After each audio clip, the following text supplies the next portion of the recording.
cada uma dessas ameaças é feito um plano de contingência.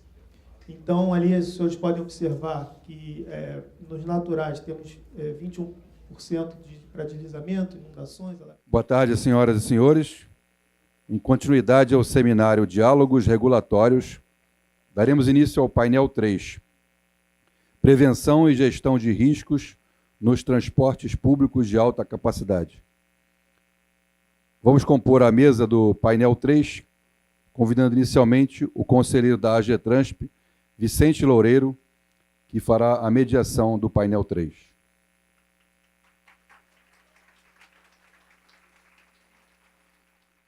Convido também para compor a mesa o procurador da AGETRANSP, senhor Mário Eduardo Macedo Moura Neto, que falará sobre referências normativas de prevenção e gestão de risco nos transportes concedidos do Estado do Rio de Janeiro.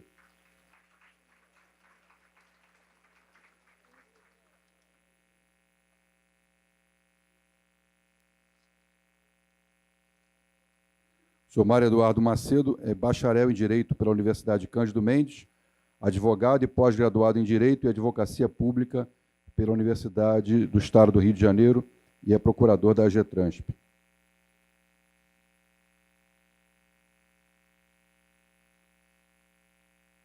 Convidamos também o senhor Diego Garcia, gerente de Planejamento e Inteligência de Mercado do Metrô Rio.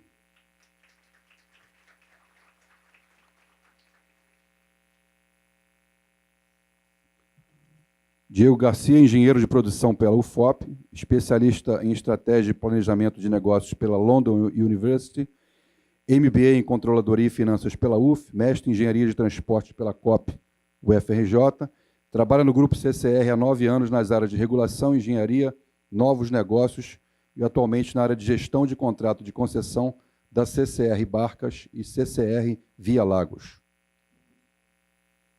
Chamamos também a senhora Maria Dulce de Castro, gerente de Segurança e Auditoria de Tráfego da Supervia.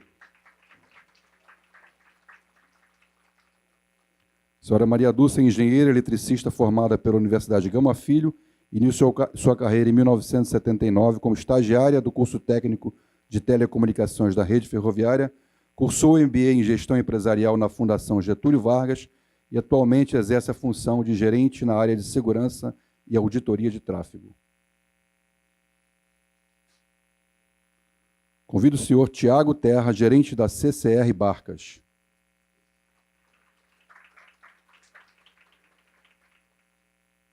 Tiago Terra, engenheiro de produção pela UFOP, especialista em estratégia e planejamento de negócios pela London University, MBA em controladoria e finanças pela UF, mestre em engenharia de transporte pela COP UFRJ.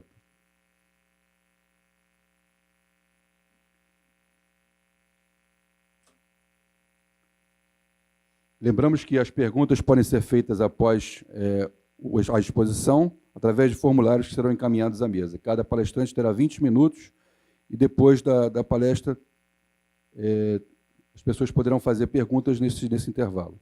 Com a palavra o conselheiro Vicente Loureiro.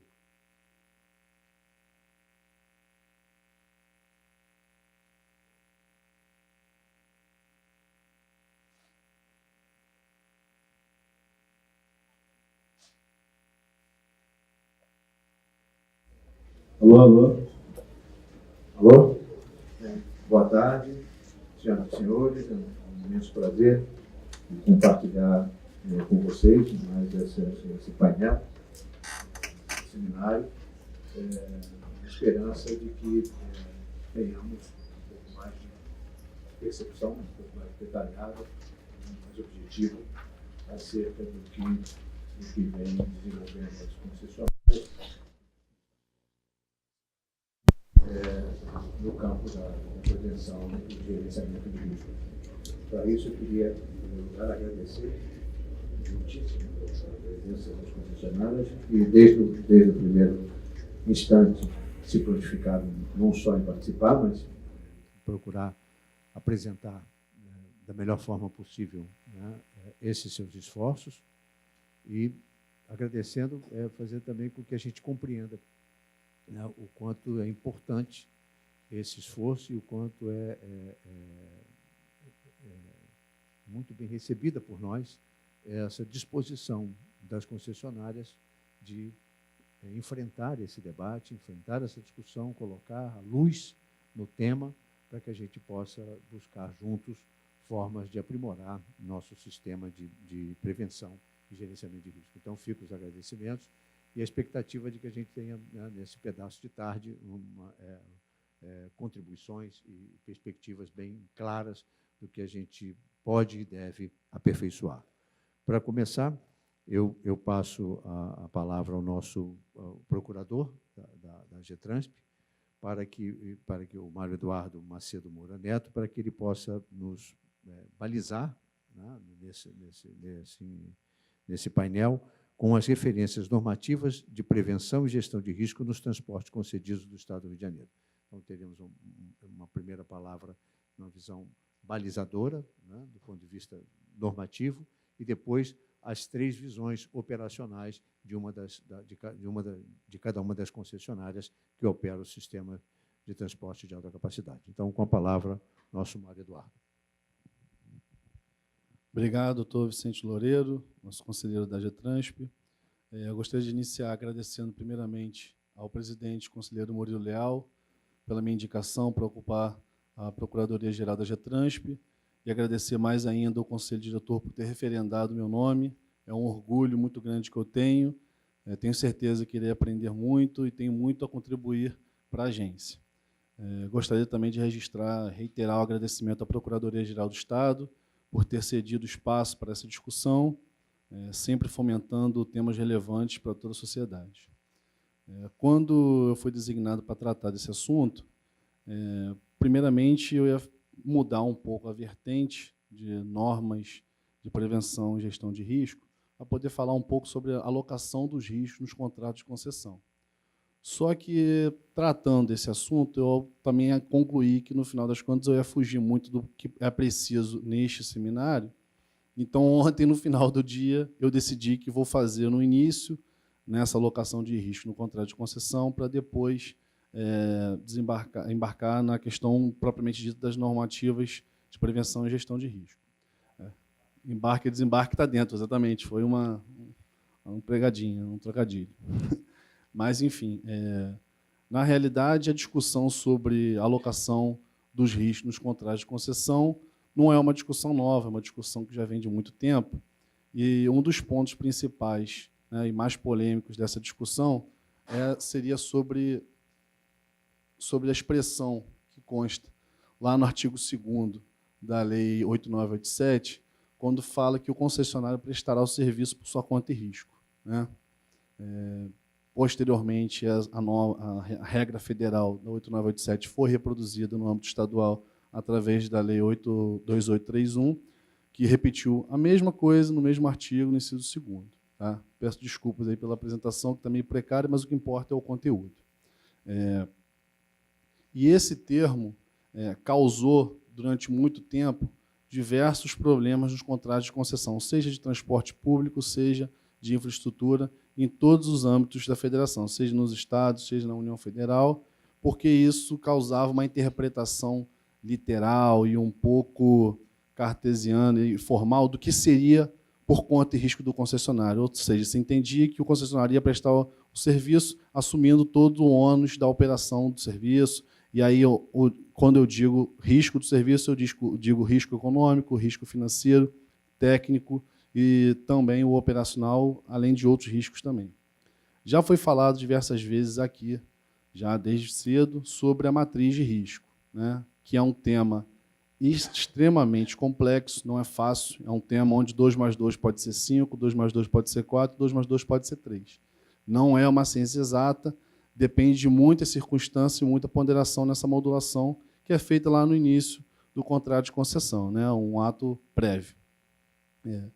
E essa interpretação, ao longo do tempo, ela foi se modificando, principalmente, eu acho que é um fator que, inclusive, o meu amigo Dr. Flávio Williman, na aula que nos proferiu aqui mais cedo, já mencionou isso, é a Lei da Parceria Público-Privada, a Lei 11.079, de 2004, que diz lá no artigo 5º, inciso 3º, que a repartição dos riscos será prevista no contrato de concessão. E essa previsão, inclusive com relação à matriz de risco, é replicada no RDC, no Regime Diferenciado de Contratação, é também igualmente replicado, previsto lá na lei das estatais, né, da Sociedade de Economia Mista. Então, esta nova interpretação veio mudar um pouco como era feita a estrutura do contrato de concessão. Só que a alocação de risco ela não é fácil, né? Você não simplesmente diz, olha, esse item vai caber a você e esse item caberá a fulano. Eu procurei na doutrina e nós temos muitos doutrinadores que tratam do assunto. E aí aqui eu posso citar Floriano, Azevedo, posso citar Carlos Aria, posso citar Egon Bockmann, posso São Paulo, Paraná, mas eu vou preferir puxar a sardinha para o Rio de Janeiro. E o nosso professor Flávio Amaral Garcia define muito bem isso nesses 2 parágrafos, quando ele diz que a alocação de risco pode-se dizer que o risco deve ser alocado à parte que, a um custo mais baixo, pode reduzir as chances do evento desejável ocorrer, ou de aumentar a chance do evento desejável acontecer. Ou seja, nós temos que entender quem é que tem a maior capacidade de suportar o ônus daquela obrigação. E aí, pensando, focando muito mais, que é o nosso debate aqui, na questão operacional, é possível interpretar, a partir desta doutrina, né, e principalmente das regras normativas em lei formal, e aí eu digo no sentido que não estou dizendo isso na minha cabeça, está escrito nas leis federais 6179, que diz que compete exclusivamente ao prestador de serviço, né, manter o corpo próprio especializado de agente de segurança. Ou seja, a lei já definiu, já alocou previamente de quem é esse ônus, de quem é essa obrigação. Então, a alocação desse risco já é do prestador de serviço, do concessionário, né? E isso depois é replicado também no Decreto Estadual 2522, que trata do Regulamento de Transporte de Tráfego e Segurança, que é um regulamento que, a meu ver, já está mais do que ultrapassado, porque é um regulamento da época do governador Chagas Freitas, ou seja, de 1979. Tem muito tempo, e depois disso não teve nenhuma reforma. Então, talvez aqui fique um questionamento, de repente uma proposta, para que se faça um novo decreto e leve isso ao poder concedente para, eventualmente, trazer maiores informações, uma atualização melhor com relação às previsões lá constantes. Tá? Avançando, e aí falando, inclusive, da questão do contexto da alocação de risco. Interpretar dessa maneira é entender que compete exclusivamente à concessionária ter no seu corpo, né, tendo na sua estrutura física um corpo de segurança, por quê? Não faria muito sentido que exigir do poder concedente que ele mantenha em sua estrutura esse tipo de atendimento operacional. Por quê? Quem presta o serviço diretamente é a própria concessionária. Então, é ela que, no primeiro momento, tem que fornecer médicos, fornecer uma ambulância para atendimento, socorrista, tem que dar auxílio através de reboques para nos acidentes que ocorrem nas vias. Enfim, não seria pertinente, numa questão de lógica, impor que o Estado arque com esse ônus. Então, na alocação de risco, esse ônus é originariamente do prestador de serviço, né? E aí, avançando no tema, eu gostaria de falar sobre qual está sendo o papel da agência nesse contexto, né? É difícil trabalhar quando a gente tem certas limitações, né? A agência ela está muito preparada porque temos 2 câmaras especializadas com profissionais, com seus gerentes e funcionários extremamente capacitados, já experientes no transporte público coletivo no estado do Rio de Janeiro. Mas, ainda assim, precisamos avançar e aumentar a capacidade de fiscalização. E como é que nós fazemos isso dentro das limitações hoje impostas na agência? Nós acabando de reformular um convênio com a Central para a cessão dos servidores que farão as fiscalizações constantes dentro das concessionárias. Temos também um convênio com a Rio Trilhos, que cede servidores para poder atuar junto às concessionárias, porque, como nós não tivemos concurso público dentro da agência desde a sua criação, praticamente, só tivemos um concurso público, não temos capacidade de ter corpo técnico o suficiente para poder fazer a fiscalização dessa malha que é enorme. O metrô, a malha ferroviária também da Supervia, assim como Barcas e a Rota, né, que também é uma extensão muito grande. E o que a agência tem feito efetivamente além desses convênios? Tem formulado resoluções de modo a dar instruções e procedimentalizar o que a concessionária, como a concessionária deve agir dentro de algumas situações, né? E aí eu cito aqui logo de início a Resolução 9, que, em que pese ela seja de 2011, ela já está passando por uma reformulação. E aí eu queria registrar aqui desde já, eu estou na agência há apenas um mês, então esse trabalho começou antes da minha chegada e está sendo elaborado pela Procuradoria, pela Secretaria Executiva e pelas câmaras especializadas, e o trabalho está muito bom. Já foi apresentada uma minuta prévia para o Conselho Diretor e está em vias de ser reformulada, porque é uma resolução que tem muita importância, não só para a agência, mas, sobretudo, para as concessionárias também. Lá define alguns procedimentos para comunicação de incidentes, né, da operação. E nessas comunicações existem expressos, lá no parágrafo 3º, qual seria as informações necessárias a serem fornecidas na eventualidade, na ocorrência de um evento, né? Que aí diz a data e a hora da ocorrência, a data e a hora da observação, a origem do acidente, causa provável e etc.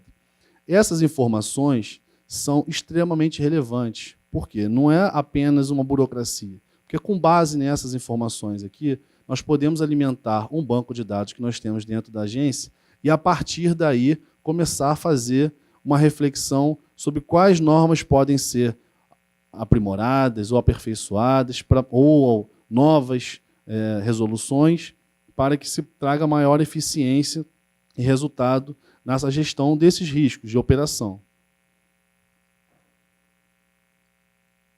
Aí nós temos também a Resolução 40, que fala sobre critérios e competências para abertura de procedimento de operação de fato relevante. Isso daqui também é extremamente importante. Por quê?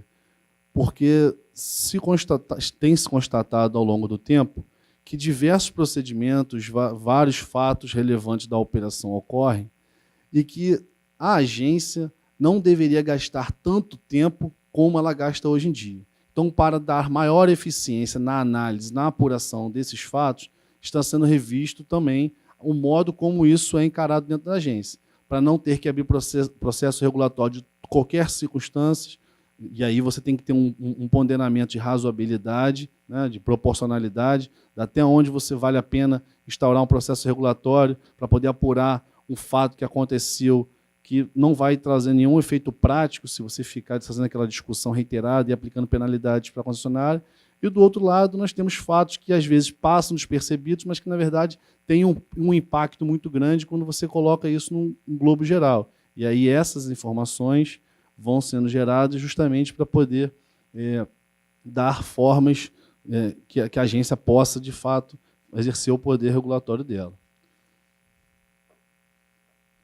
Tem também a Resolução número 22, que estabelece procedimentos para a instalação e elaboração de programa anual de prevenção de acidentes ferroviários. Esse também é extremamente importante, porque, inclusive, quem citou, falou muito da falha humana, foi o professor Geraldo Portela, né? Fazia a gestão e a gerência desses riscos, né? É complexo, né? Principalmente quando você tem o fator humano mais decisivo que não o fator apenas mecânico, né? Naquela coisa que é reiteradamente feita, repetidamente feita, não depende muito de discricionariedade nem de uma tomada de decisão, é muito mais fácil de você controlar quando você tem um operador, por exemplo, de uma supervia ou do metrô, que às vezes passa mais o tempo do que ele deveria passar lá dentro, ou então quando ele está com um problema em casa e ele vai trabalhar com a cabeça cheia e aí não toma atenção e ocasiona um acidente. Nós temos também aqui a Resolução número 41, que estabelece procedimentos para encaminhamento de aferição de dados relativos a indicadores de desempenho, qualidade e segurança. Essa resolução é mais ou menos a relevância alta que pelo menos eu entendo que tem, que eu disse antes, a aferição desses dados é muito importante, principalmente para a questão da segurança. Isso foi muito batido, inclusive pela conselheira Aline. Ela falou isso daqui mais cedo, fala isso reiteradamente, assim como todos os outros conselheiros. Isso é um dado muito importante. A sociedade precisa ter meios de comunicação com a agência, assim como a agência tem com ela, para poder conscientizar da relevância de como pode melhorar o serviço público para ela e assim como pode melhorar também a operação do serviço por parte das concessionárias. Tem aqui também a resolução 36, que aprova procedimentos adotados nas auditorias. Na verdade, eu confundi, gente, desculpa. 41, o comentário que eu fiz seria da 36, que fala sobre a necessidade de manutenção para a prevenção dos acidentes, que isso também foi mencionado pela doutora Aline aqui mais cedo, e, a meu ver, é extremamente relevante, porque se não houver manutenção, seja de bens reversíveis, seja de bens não reversíveis, o que importa é ter sempre a manutenção para que isso não ocasione nenhum tipo de acidente na prestação de serviço.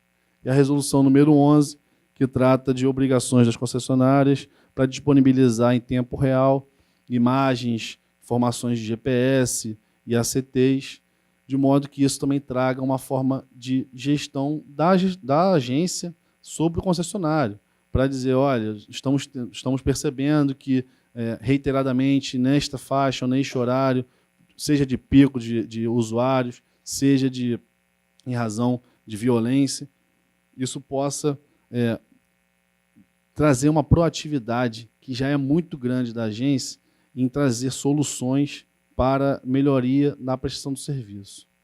Então, nesse contexto, que eu queria apresentar essas normas e, principalmente, sobretudo, dizer que a agência, no seu papel de regulação, tem sido muito eficiente, não por estar aplicando muitas ou poucas penalidades, mas porque tem uma visão de que a regulação não é ter o controle da operação, não é ter o controle do concessionário. Eu acho que isso é muito importante. As pessoas precisam entender que a regulação não é um ato simples. Às vezes a gente acha que está regulando demais, às vezes acha que está regulando de menos, mas achar o meio termo que possa equilibrar essa equação é muito difícil. Eu gostaria de agradecer mais uma vez a presença de todos. Eu acredito que, no final, o que eu proponho é que seja maturada todas essas ideias de hoje para, eventualmente, se elaborar ou propor um manual que englobe todos os atores dessa prestação de serviço, seja poder concedente, concessionário e agência reguladora, de modo que a gente possa elaborar um manual, um programa, um projeto, não sei qual denominação que vamos utilizar, de modo a unificar num compêndio, enfim, um estatuto, normas e procedimentos para o transporte de alta capacidade no Rio de Janeiro, porque hoje nós temos a regulação sobre os transportes rodoviários e ferroviários e aquaviários, mas o rodoviário, não sei quanto tempo isso vai acontecer, mas em breve também cairá por conta da regulação. E, para isso, nós já temos publicado recentemente, pela Associação Brasileira de Normas Técnicas, o ISO 31000, que foi reformulado agora no final de 2008, onde lá ele estabelece o conceito didático do que é prevenção, do que é risco, do que é consequência, enfim. Ele estabelece tudo aquilo que é necessário para você iniciar, né, um estudo elaborado para poder se chegar em um manual ou num programa de gestão e prevenção de riscos.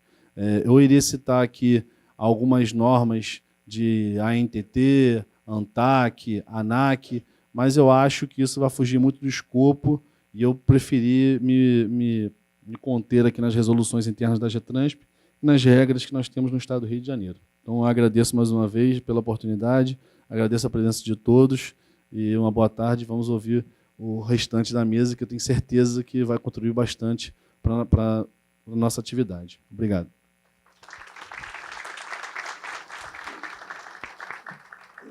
Obrigado, Carlos Eduardo. Eu acho que cumpriu de forma brilhante, sucinta, objetiva, a primeira parte do painel, que era nos dar, parametrizar para nós todos, né, o estado da arte, o que temos, né, definido como resoluções da agência e práticas da agência em relação à questão da prevenção e gerenciamento de risco. Passo agora, então, a palavra às concessionárias, começando pelo Metrô Rio, com o Diego Garcia, que é gerente de planejamento e inteligência de mercado do metrô, para que possa nos apresentar, né, do que o metrô tem providenciado, tem praticado em termos de gerenciamento e prevenção de risco. Muito obrigado, Diego. Obrigado, Vicente. Boa tarde a todos. Primeiramente, agradecer a presença de todos e a oportunidade de estar aqui hoje para poder falar um pouquinho do que a gente no metrô faz, né, o que nós concessionárias fazemos. A gente ouviu aí durante a manhã várias palestras, né, várias aulas falando um pouquinho sobre a gestão do risco, como que a gente deve encarar essa matéria, e acho que agora sobra para a gente aqui a responsabilidade de a gente mostrar como é que a gente está aplicando essas boas práticas nas concessionárias e no transporte aí, que a gente movimenta mais de 1 milhão de pessoas por dia, né, se contarmos nós três juntos. E o que a gente está fazendo? Como é que a gente está atuando nessa matéria? No que tange ao metrô, a gente, na gestão de risco, a gente olha, primeiro, a gente tem uma metodologia de identificar qual é o risco, quais são os nossos riscos, avaliar cada um deles, né, como é que ele pode impactar no nosso negócio, controlar o que eu posso fazer para reduzir o impacto desse risco, para reduzir a probabilidade dele ocorrer e, no caso da ocorrência, o impacto dele. E como que eu vou monitorar essa situação? Porque às vezes aquele risco que a gente tem num determinado momento, passado algum tempo, aí ele deixa de existir e aparece um novo. Então, a todo momento eu tenho que estar pensando quais são os riscos que podem vir a impactar o meu negócio e a impactar a segurança ou a operação, tudo aquilo que pode dar errado. Então, quando a gente olha nessa lente, a gente vê que risco é a possibilidade da ocorrência de uma falha, uma deficiência, uma inadequação de processos, de peças, de equipamentos, sistemas. O que a gente precisa fazer, então? A gente precisa mapear os processos críticos e todos os elementos dele, identificar esses riscos nesses nossos processos, análise deles, descrevê-los, identificar as possíveis causas e, obviamente, avaliar os riscos e os impactos de todos eles. Então, as métricas e os critérios precisam estar bem definidos, como bem falou o professor Portela pela manhã, senão a gente não faz nada. Se a gente não tiver um critério bem definido, uma métrica que nos direcione da melhor forma, a gente pode ficar muito engessado ou ficar exposto demais. Depois de todo esse processo, a gente chega a um mapa de risco, esse aqui ilustrativo. Então, a gente vai ter riscos que são aqueles que têm uma alta probabilidade e um grande impacto. Esse aqui eu tenho que tratar ele, porque ele tem uma grande probabilidade de ocorrer e o impacto dele pode ser muito grande. E eu tenho riscos que vão ter uma probabilidade média e um impacto bem baixo. Esse é um risco que talvez a gente possa ter uma tolerância um pouco maior. Em geral, riscos que envolvam a vida, seja ela de um passageiro, seja ela de um colaborador, esse risco é aquele que você não quer se expor de maneira nenhuma a ele. Essa é a lógica. Agora, alguma coisa que possa falhar, uma lâmpada de uma sala de dentro do metrô, esse talvez você possa se expor. Porque, como bem disse pela manhã, risco, você está exposto a risco a qualquer momento, em qualquer atividade. Você vai escolher aqueles aos quais você não pode tolerar nenhum tipo de probabilidade de ocorrência ou de impacto. Então, cada risco desse dentro do metrô, ele vai partir para uma base de risco, que vai dizer qual é o risco, de qual diretoria, quem é o risk owner, ou seja, quem é o responsável por monitorar aquilo, quais são as possíveis causas, qual é a resposta que existe e um plano de ação. A partir do momento que eu mapeei o meu risco, eu preciso ter um plano de ação, eu preciso atuar. Se ele não é desconhecido, eu tenho que ter algum tipo de remédio caso ele venha a ocorrer. Primeiro para a prevenção e depois, caso ocorra, para a recuperação desse risco. Quando a gente fala de prevenção, a gente tem que olhar para a infraestrutura, para sistemas, para material rodante e o passageiro. Quando a gente fala de infraestrutura, a gente está falando de manutenções preventivas, preditivas, como até o próprio procurador aqui citou. A gente tem que olhar para isso, entender como aquilo pode impactar o nosso negócio. Os nossos sistemas, nós estamos em gestão de ciclo de vida dos ativos, Nós temos trens na nossa concessão que operam desde 79. E o ciclo de vida desses trens já está começando a chegar a um fim. Ele vai deixar de operar? Não, mas a confiabilidade pode vir a cair. Mas a gente faz um trabalho de prevenção. Mas, em um dado momento, talvez a gente precise renovar essa frota. A gente tem conversa com a própria agência, com o poder concedente, porque é uma coisa que a gente precisa atuar de maneira bem enérgica. A gente fala aqui, né, desse material rodante, temos um centro de inteligência da manutenção para monitorar a todo momento, seja da operação, seja fora da operação, e temos o passageiro, preocupar com a segurança, com a integridade e com a quantidade desses passageiros. Quando a gente está falando aqui da nossa infraestrutura, nós temos as obras de arte especiais, viadutos que precisam de um monitoramento, a gente precisa ver como está a estabilidade daquela obra de engenharia. A gente tem as nossas vias que precisam estar em condições adequadas para não ter nenhum tipo de problema durante a nossa operação. E nós temos as nossas estações também, que precisa estar ali sendo monitorada, que é onde o nosso cliente está passando, onde as pessoas estão passando. Então, tudo ali precisa ter uma avaliação bem criteriosa. Quando a gente fala aqui dos nossos sistemas, os trens, material rodante, e os sistemas que compõem, energia, sinalização, tudo isso que compõe a nossa operação.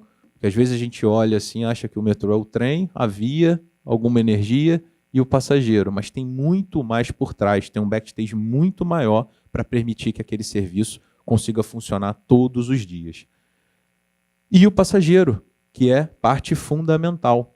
Quando a gente olha, talvez seja mais fácil até para muitas pessoas aqui tangibilizarem esse risco, a gente tem operações de carnaval que só esse ano nós transportamos 3 milhões de pessoas ao longo de 5 dias. É muita gente e de uma maneira muito concentrada. Se a gente pensar, a gente transporta 3 milhões em menos de 4 dias no dia útil, mas o pessoal já tem aquela rotina, a gente tem pessoa que vai para o trabalho, volta do trabalho, é muito mais organizado, muito mais orquestrado nesse sentido. Mas quando a gente pensa no carnaval, a gente tem um público alcoolizado, a gente tem uma pessoa que nunca utilizou o metrô, que não sabe como utilizar, tem a pessoa que se expõe ao risco, até pela maneira como ela está, às vezes quer pular na via, a gente tem que estar controlando esse tipo de coisa. Ela se expõe a um risco, mas nós também, porque nós também somos responsáveis pela integridade daquele passageiro. Não sozinhos, mas também somos. E a nossa operação de Réveillon, operação do dia a dia. Então esse passageiro também, ele é parte fundamental quando a gente está falando do risco da nossa operação. E a gente tem no metrô um comitê de crise. O que é esse comitê de crise? É um grupo composto pelos nossos gerentes e diretores e alguns coordenadores também, que se reúnem em momentos de crise. E o que é essa crise? A gente tem problemas que são nível 1, são problemas rotineiros. Eu posso ter um trem que ele tem um problema de porta e que eu consigo resolver ele de uma maneira bem rápida. O condutor efetua um procedimento e consegue fazer com que aquele sistema volte a operar de maneira regular. É um problema normal, está ali no nosso plano de atendimento de emergência e contingência, que é monitorado aqui pela agência, a agência tem cópia dele, ele está sempre atualizado, que é um problema menor, que é inerente ao negócio, é aquele risco inerente ao negócio, que a gente sabe que pode ocorrer. A gente tem evacuação de uma estação, pode ter algum tipo de problema, e a gente tem todo um protocolo a ser seguido.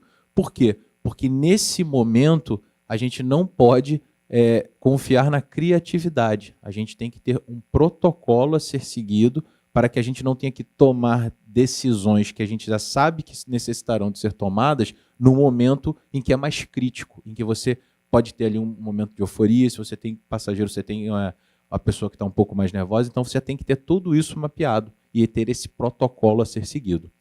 Se é um problema um pouco maior, esse comitê de crise ele é informado. E se chegar ao ponto de ser algo ainda que passe essa fronteira, esse comitê de crise se reúne para uma deliberação, podendo ou não acionar um plano de continuidade do negócio. O que seria isso? Seria, a gente fez até algumas simulações, né, aqui no metrô. Essa daqui é uma foto de uma simulação que a gente fez no final de 2018 de um incêndio no centro de manutenção. Para fazer a simulação, a gente informa a agência, obviamente, porque senão pode chegar lá uma comunicação de incidente, né? Mas então a gente combina que a gente vai fazer uma simulação e no dia dessa simulação a gente acionou o comitê de crise, falando, né, como se fosse. Então, para os funcionários, eles participaram de uma evacuação. Se houver um incidente, os funcionários estão treinados, sabem como abandonar as dependências. Mas a gente, pro comitê de crise, a gente não avisou. Então, a gente reuniu eles, avisou que na hora que era uma simulação e colocamos um simulado de mesa para tomar a decisão. Então, a gente fez com que esse grupo exercitasse isso para, no caso de uma ocorrência, já ter passado. Identificar a dificuldade, porque nem sempre a gente coloca uma questão e a pessoa, como é que eu agiria nessa ocasião? Então, a gente tem esse comitê.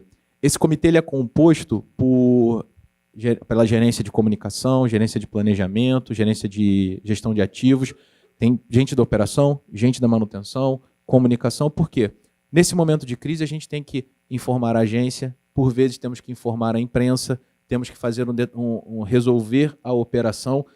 Se a gente deixar, se não tiver um protocolo, uma equipe multidisciplinar para isso, a gente pode colocar toda a responsabilidade em uma pessoa, em uma cadeira. E aí, se é um problema de operação, talvez o gerente de operações tenha que estar focado em resolver o problema, mas eu não posso esquecer que eu preciso ter uma comunicação com a agência. Então, esse comitê multidisciplinar, ele faz com que a matéria específica seja resolvida pelo especialista, pela área especializada naquele assunto. E a comunicação, outra pessoa faz. Mas a gente tem uma sala, que é aquela foto diante, com recurso de televisão, recurso telefônico, recurso eletrônico, comunicação com a agência. Para quê? Para poder cumprir com todas as obrigações, dividindo essa responsabilidade. E aí, de novo, o protocolo que a gente tem é fundamental, porque a criatividade nesse momento ela pode ser danosa. Antes, na simulação, no planejamento, ela é ótima. Na hora da resolução do problema, a gente tem que seguir todo mundo a mesma cartilha, porque aí sim a gente vai trabalhar de maneira uniforme, de maneira integrada. Então aqui tem a foto, né? E essa é a continuidade do negócio. Na ocasião, a gente simulou esse incêndio no nosso centro de manutenção, numa das vias de manutenção, e colocamos a seguinte situação. Ficaremos 1 mês sem essa via. O que faremos? E aí a gente tem um acordo com a Supervia de tentar colocar o nosso trem para fazer manutenção lá. Então, a gente pensa o que pode dar de impacto e como eu vou trabalhar nesse impacto. Fazendo isso, a gente consegue ter toda essa situação resolvida e pensada caso isso venha a ocorrer. Nosso grande trabalho é para que isso nunca ocorra, né? É a lógica do seguro. Você paga torcendo para nunca utilizar aquilo ali, mas a gente se prepara. E depois a gente faz a análise do incidente. Então, no caso que aconteça, por vezes eu posso ter um incidente com algum trem num pátio de manobra ou algo do gênero, eu me preparo para analisar aquilo ali. Então, a gente tem as nossas reuniões de análise de falha e análise de ocorrência. Essa de ocorrência é um olhar operação. Análise de falha é um olhar manutenção. Se um trem falhou no meio da operação e teve que ser retirado, eu vou entender por que o trem falhou. E eu vou entender que procedimento eu poderia ter feito para ele não ter falhado ou para ter recuperado aquele trem. Então, esse conjunto, todas essas análises levam a gente para ter os fatores ligados a um incidente, às vezes o aspecto humano, às vezes uma comunicação, o ambiente. Pela manhã a gente ouviu o coronel falando de fator contribuinte, um fato relevante, tudo isso é considerado. E a gente busca sempre esse benchmark. No caso aqui, nós temos profissionais no metrô que fizeram o curso do CENIPA, de investigação de acidentes aéreos. Por quê? Se a gente tem pessoas que fazem uma atividade boa, a gente vai lá buscar esse conhecimento. Eles fizeram a formação de alguns meses lá e trouxeram toda essa metodologia para cá para o metrô. Então, hoje, a gente segue de uma maneira similar ao que é feito na aeronáutica. E buscamos também com outros grupos de metrô, com um grupo de metrô do qual a gente faz parte, que é o Comet Nova, também entendemos como que os outros metrôs estão se comportando nesse aspecto e em diversos outros, buscando sempre o quê? As melhores práticas, de maneira que a gente tenha a maior eficiência, o menor custo e o melhor resultado. E essas simulações que a gente faz, elas são fundamentais para a gente conseguir exercitar e saber se o caminho que a gente está tomando é o melhor caminho. Então, a gente fez, né, teste de extração de fumaça, ou seja, simulamos como se houvesse um incêndio, como que seria para a retirada das pessoas, que a gente tem o nosso sistema de extração de fumaça. Ele funciona de acordo com o planejado? Ele retira a fumaça da maneira como a gente espera? Para que lado eu vou levar as pessoas? Tudo isso é ensaiado e é praticado pela gente. Treinamento de primeiros socorros, todos os nossos condutores e agentes de segurança participaram num treinamento ministrado pela Cruz Vermelha, seguindo protocolos internacionais, então eles estão aptos a dar um primeiro atendimento. E aqui a gente tem a foto de uma das simulações, retirada de uma pessoa, como que a gente aborda, tudo isso. E a gente tem também as simulações de situações de emergência. Em 2018 fizemos sequestro com reféns, com a equipe do BOP, em disponibilidade do CCO e do CM, que eu já tinha comentado, mas a gente está sempre em conjunto com agências públicas de segurança, CICC, COR-Rio. Nós temos telefone direto para o COR. Quando acontece alguma coisa dentro daquele protocolo da gestão de crise que eu falei, a gente também informa o COR, porque por vezes temos que acionar um siga viagem, nosso serviço não está disponível, ou a gente vai ter que fazer um serviço provisório, que seria, se a minha operação é de Pavuna Botafogo, em um determinado momento eu posso ter que operar de Pavuna Estácio. Então, eu continuo atendendo o máximo de pessoas que eu posso atender naquele momento, informo a uma agência da cidade, de maneira que os outros órgãos consigam ajudar a gente naquele momento de crise, até que a gente consiga se recuperar o dano que tenha sido causado e voltar a uma condição de normalidade. Então, tudo isso aqui a gente fez, e essas parcerias com o poder público são fundamentais, porque a gente tem com os órgãos de segurança, com os órgãos de mobilidade, as outras concessionárias, para conseguir justamente chegar a um melhor resultado. Sem isso, a gente não consegue. E o que a gente faz muito também é a orientação, comunicação com os nossos clientes, porque eles também fazem parte desse grande sistema. E aí, muitas das vezes, é a falha humana. Pode ser ela de um colaborador, mas pode ser também pelo comportamento. Então, a gente também tem as campanhas educativas. Quando a gente fala o aviso que todo mundo aqui já conhece, não ultrapasse a faixa amarela, aguarde a parada do trem, tudo isso a gente está fazendo o quê? A gente está fazendo uma orientação, uma educação, para que a gente consiga minimizar um risco de acidente. Porque se a pessoa, por vezes, alguém pode se atirar aos trilhos. É um risco que a gente corre. Mas se a gente vai para a parte da educação, da orientação. Então, esse fator humano ele é fundamental. Ele é fundamental não só por parte dos colaboradores, dos trabalhadores do metrô, Supervia, mas também por parte dos passageiros. Eles também precisam cooperar com a gente. O fator humano é fundamental. Então, era isso que eu tinha aqui para mostrar hoje, a maneira como a gente está organizado. E aí queria mais uma vez agradecer a oportunidade de poder falar um pouquinho aqui do trabalho que a gente desempenha lá. E passo agora aqui para nossa amiga Dulce da Supervia. Obrigado.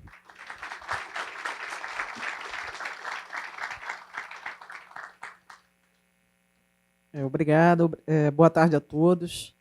Obrigado pela oportunidade de estar aqui, da Supervia, poder apresentar um pouco do nosso trabalho, né?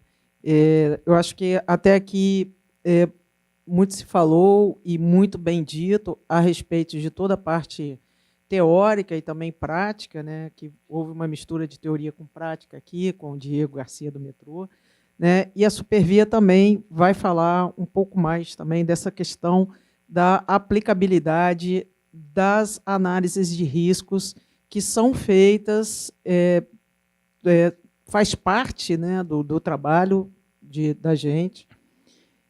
E, então, eu queria começar a falar um pouco, acho que a apresentação não é essa aí, não. É o PowerPoint. Isso, PowerPoint. Isso. Exato. Deixa eu tentar passar aqui já. Isso. Esse painel 3, né, prevenção e gestão de risco nos transportes públicos, né, que estamos inseridos aqui. Queria só, inicialmente, falar um pouquinho sobre a Supervia. Conhecendo a Supervia, nós transportamos cerca de 600 mil passageiros por dia útil, atualmente, e temos 104 estações, 5 ramais elétricos e 2 ramais a locomotiva diesel.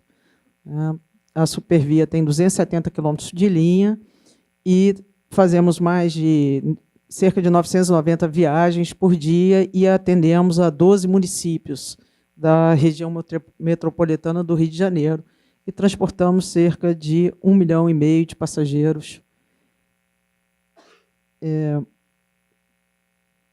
por mês. Não, 12,3 milhões de pessoas no Rio de Janeiro, na região metropolitana, e a partir do crescimento que se teve, né, a partir do contrato de concessão em 1998, a Supervia foi crescendo gradativamente a cada ano em termos de passageiros por dia. Houve uma queda nesse último ano por conta até da crise mesmo do país. É melhor para lá mesmo, porque a gente tem o visor ali do... Então, a Supervia, ela administra os riscos, né, ela faz a administração dos riscos com um conjunto de medidas, né, visando minimizar a possibilidade de falhas durante o processo de circulação de trens, que possam vir a causar um acidente.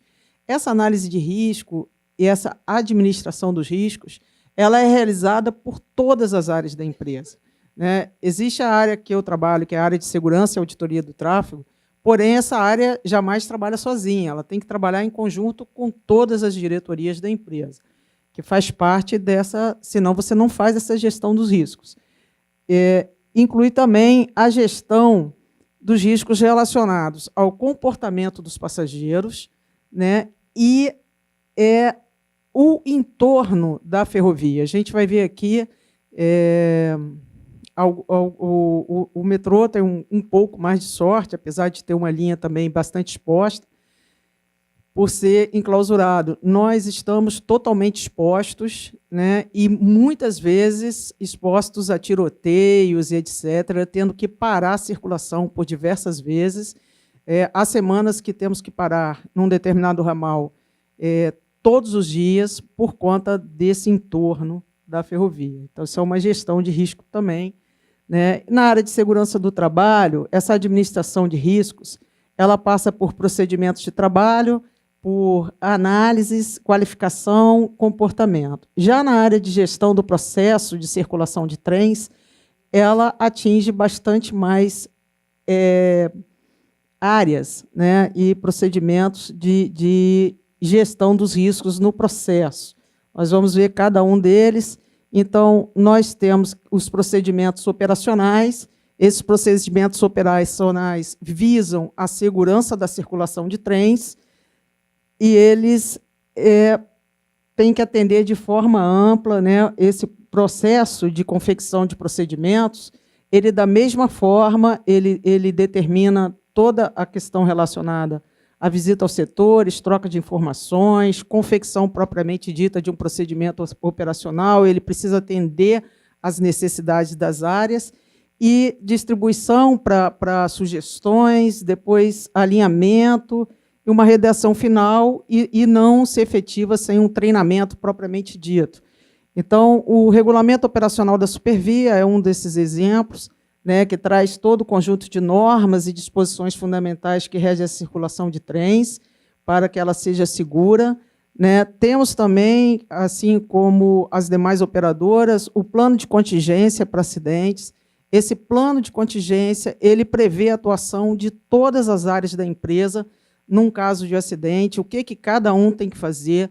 Todos os profissionais da Supervia são treinados nesse plano. Esse plano já faz parte, inclusive, da contratação. No que um funcionário é contratado, ele faz um treinamento de integração na empresa, e esse treinamento de integração já prevê o treinamento no plano de contingência. Cada profissional tem que saber o que fazer num caso de acidente na área de circulação de trens, desde o bilheteiro até o diretor, presidente, equipes de manutenção, equipes de segurança do tráfego.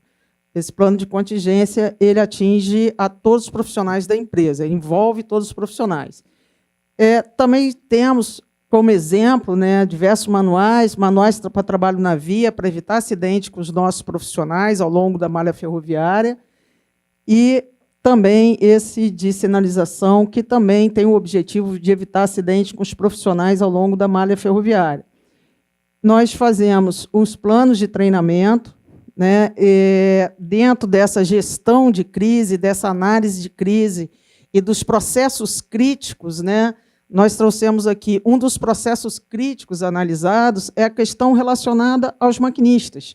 Então, a diretoria de operações, que fez matriz de risco junto com as demais diretorias da empresa, diretoria industrial, todas as outras diretorias investimento, todas a financeira, todos participando, e foi detectado esse processo crítico que é a formação dos maquinistas. Então, atualmente, na formação dos maquinistas, né, que é um processo crítico, o maquinista não pode ter um perfil qualquer, não pode ser uma pessoa dispersa, não pode ser uma pessoa que não obedeça regras. Então, todas esse trabalho, né, de análise do risco, o que gerou, uma das coisas principais dentro dessa diretoria foi a formação dos maquinistas com perfil mais adequado, mais arrojado para a condução dos trens, né? E, no final, ele chega a 2.320 horas de treinamento. Aí, só rapidamente, um painel do treinamento desses maquinistas, né? E estamos também...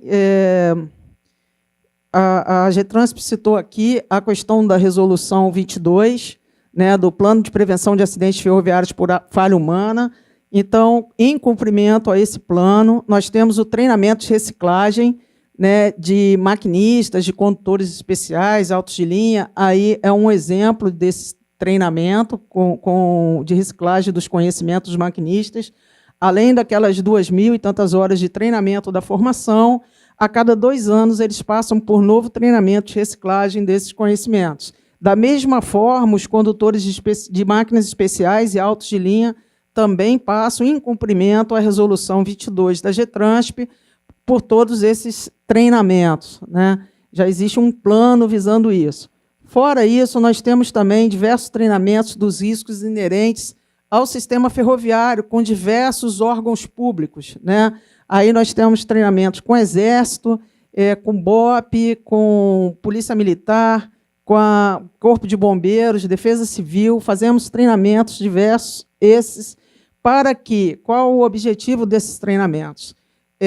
Esses profissionais dos órgãos públicos, eles, quando atuam dentro da Supervia, ou eles estão atuando para nos ajudar ou para nos defender. Então, eles precisam conhecer quais são os riscos inerentes ao sistema ferroviário. Você tem risco de atropelamento, você tem risco de sistemas expostos de 3.000 volts da rede aérea, 4.400 volts, que atende ao sistema de sinalização, 44.000 volts, que faz a ligação entre subestações secundárias. E esses profissionais necessitam conhecer esses riscos para que eles não venham a se machucar dentro do nosso sistema. E também... qualquer profissional, seja pessoal que vai, às vezes, trabalhar na limpeza de bilheterias, não tem acesso nenhum à via, não tem autorização, porém, eles recebem também esses treinamentos inerentes ao sistema ferroviário para que eles nem se arrisquem, né? Que nós tivemos, uns anos atrás, cerca de 10 anos atrás, 12, um profissional que era só para fazer limpeza de bilheteria, ele apenas... varrer e tirar o lixo das caixinhas, ele simplesmente resolveu comprar um cigarro avulso, desceu na via e foi lá para o muro para comprar do camelô lá fora, né? Então, isso a gente não tinha, digamos assim, previsto esse risco antes, né? E, a partir do momento da análise desse acidente, nós passamos, então, a dar o treinamento para exatamente todas as pessoas. Vai limpar...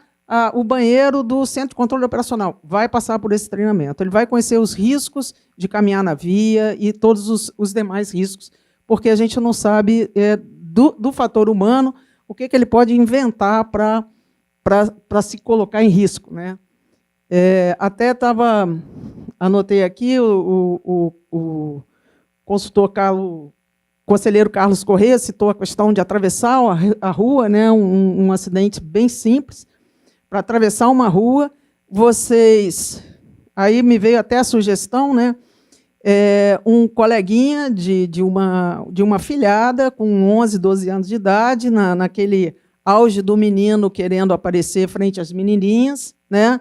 Em São Paulo, pegou a camisa, vestiu a cabeça para ficar cego e atravessou uma rua para poder aparecer para as menininhas. Então, isso é uma gestão de riscos que pais e mães têm que fazer frente aos seus filhos.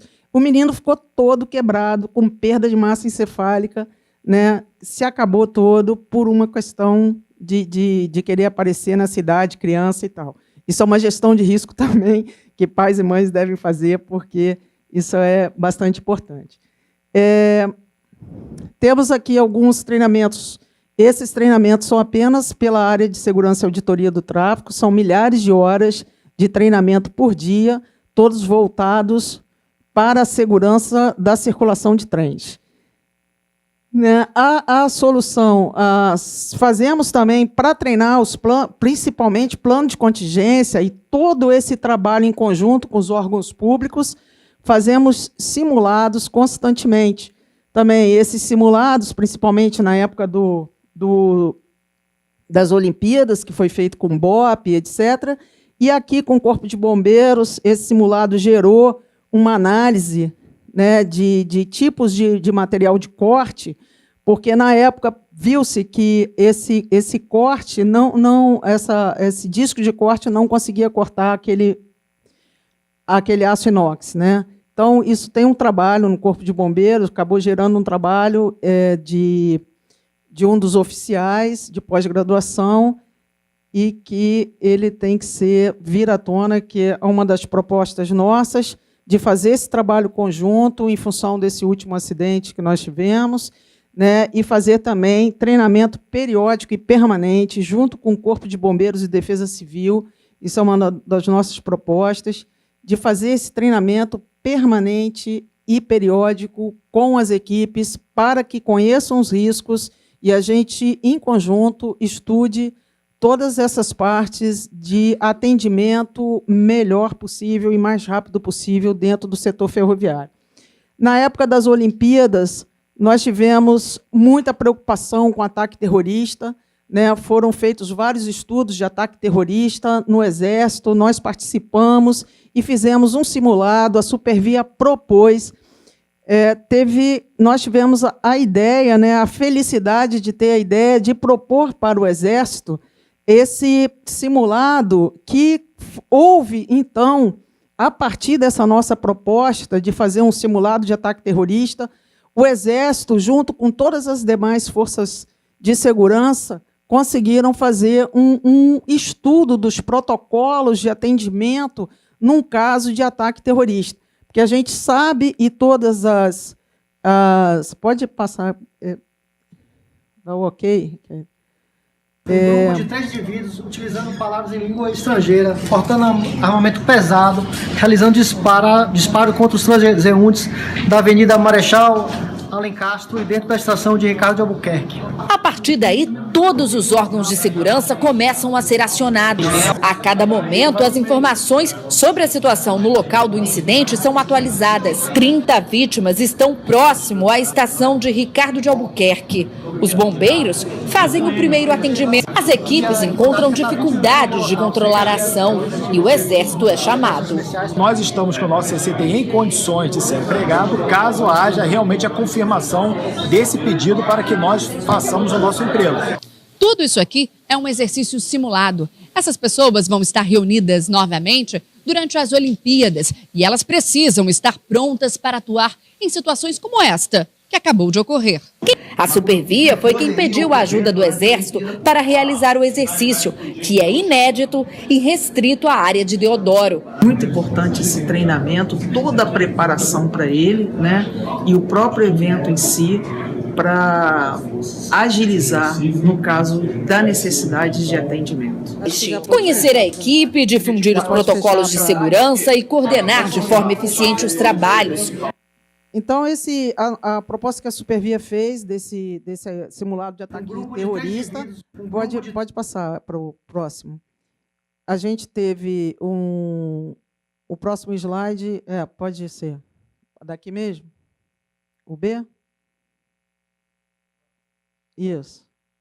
CCO, urgente, CCO. O P145, sai daqui do Deodoro. Estourou uma bomba aqui dentro, estourou uma bomba. CCO, urgente, CCO. O P145, sai daqui do Deodoro. Estourou uma bomba aqui dentro, estourou uma bomba. Pessoas armadas. Já pediu 4, acaba de formar a explosão. Eu estou escutando alguns tiros. Já pediu 4-1, na linha 4, lá em Deodoro, linha 4 desligada, linha 4 tá desligada. Socorros urgente lá em Deodoro, linha J. Chapiri 141, ataque terrorista com bomba, com explosão e tiroteio. Adicionar nossas equipes de segurança urgente. Positivo, estou fazendo os acionamentos agora.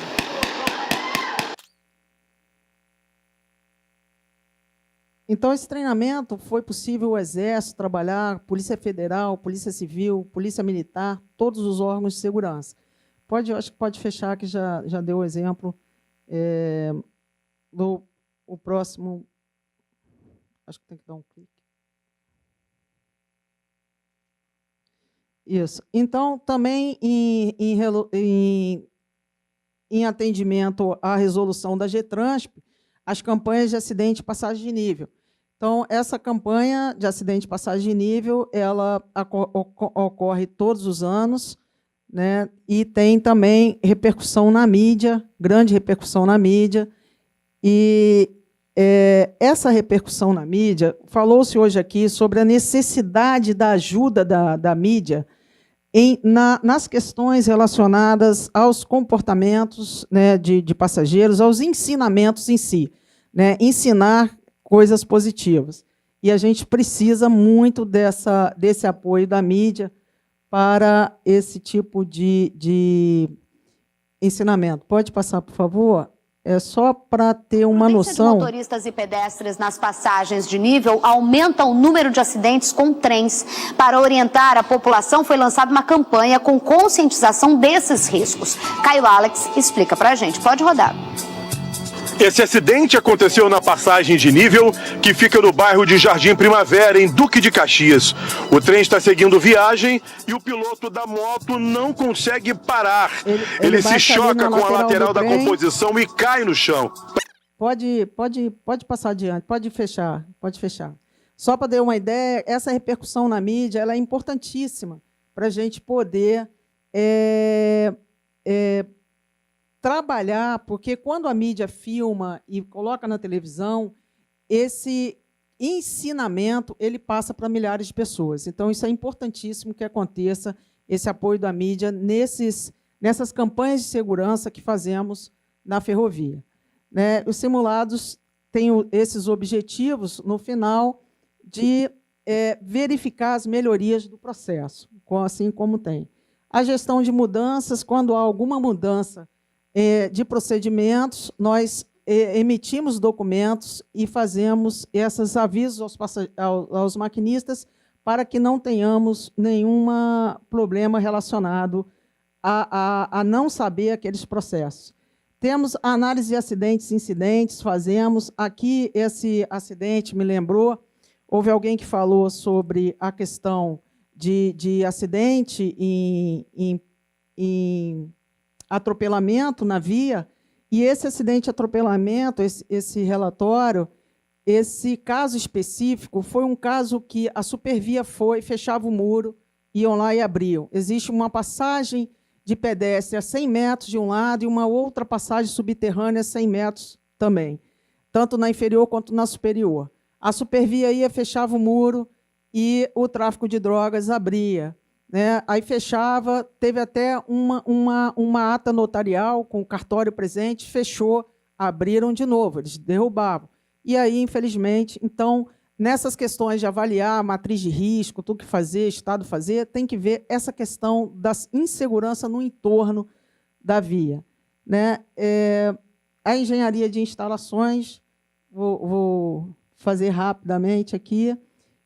Projeto de engenharia de novos trens são acompanhados pela central e pela área de material rodante, implantação de novos sistemas da mesma forma, né? Gestão de perigos e riscos. Aqui um exemplo rapidamente, a estação de Manguinhos, né? A Supervia avaliou que foi feito uma grade bastante pequena. Se o maquinista abrisse a porta para o lado errado, poderiam cair dezenas de pessoas de 10 metros de altura. Então, foi apresentado para a presidência da Supervia e, rapidamente, foi feita uma outra grade para poder proteger essas pessoas. E os planos de manutenção de sistemas é aquilo que a gente falou, dos procedimentos críticos. Na área de operações, foi feito com principalmente maquinistas e outras atividades também, e na área da gerência industrial, esses planos de manutenção são acompanhados pela GETRANSP também. E nos fatores humanos relacionados aos passageiros, foi feita uma grande campanha, foi feita uma grande análise desse comportamento, qual o desafio da Supervia para reduzir essas questões relacionadas aos acidentes envolvendo fatores humanos com os passageiros, os acidentes em plataformas, identificar as similaridades, né, verificar os comportamentos alternativos, opções de ganhos para esses passageiros. Foi feita toda a análise de mudança atitudinal e foi feita uma campanha, né, tentando mudar a direção, tentando mudar esse comportamento dos passageiros. E a gente sabe, qualquer um sabe, que mudança de comportamento é uma gestão bastante difícil, você mudar o comportamento das pessoas. Então, foi feito esse trabalho, está sendo feita a campanha para estabelecer essa relação de causa e consequência, foi feito todo esse estudo e vocês, quem anda de trem, deve ter visto todos os cartazes e trabalhos e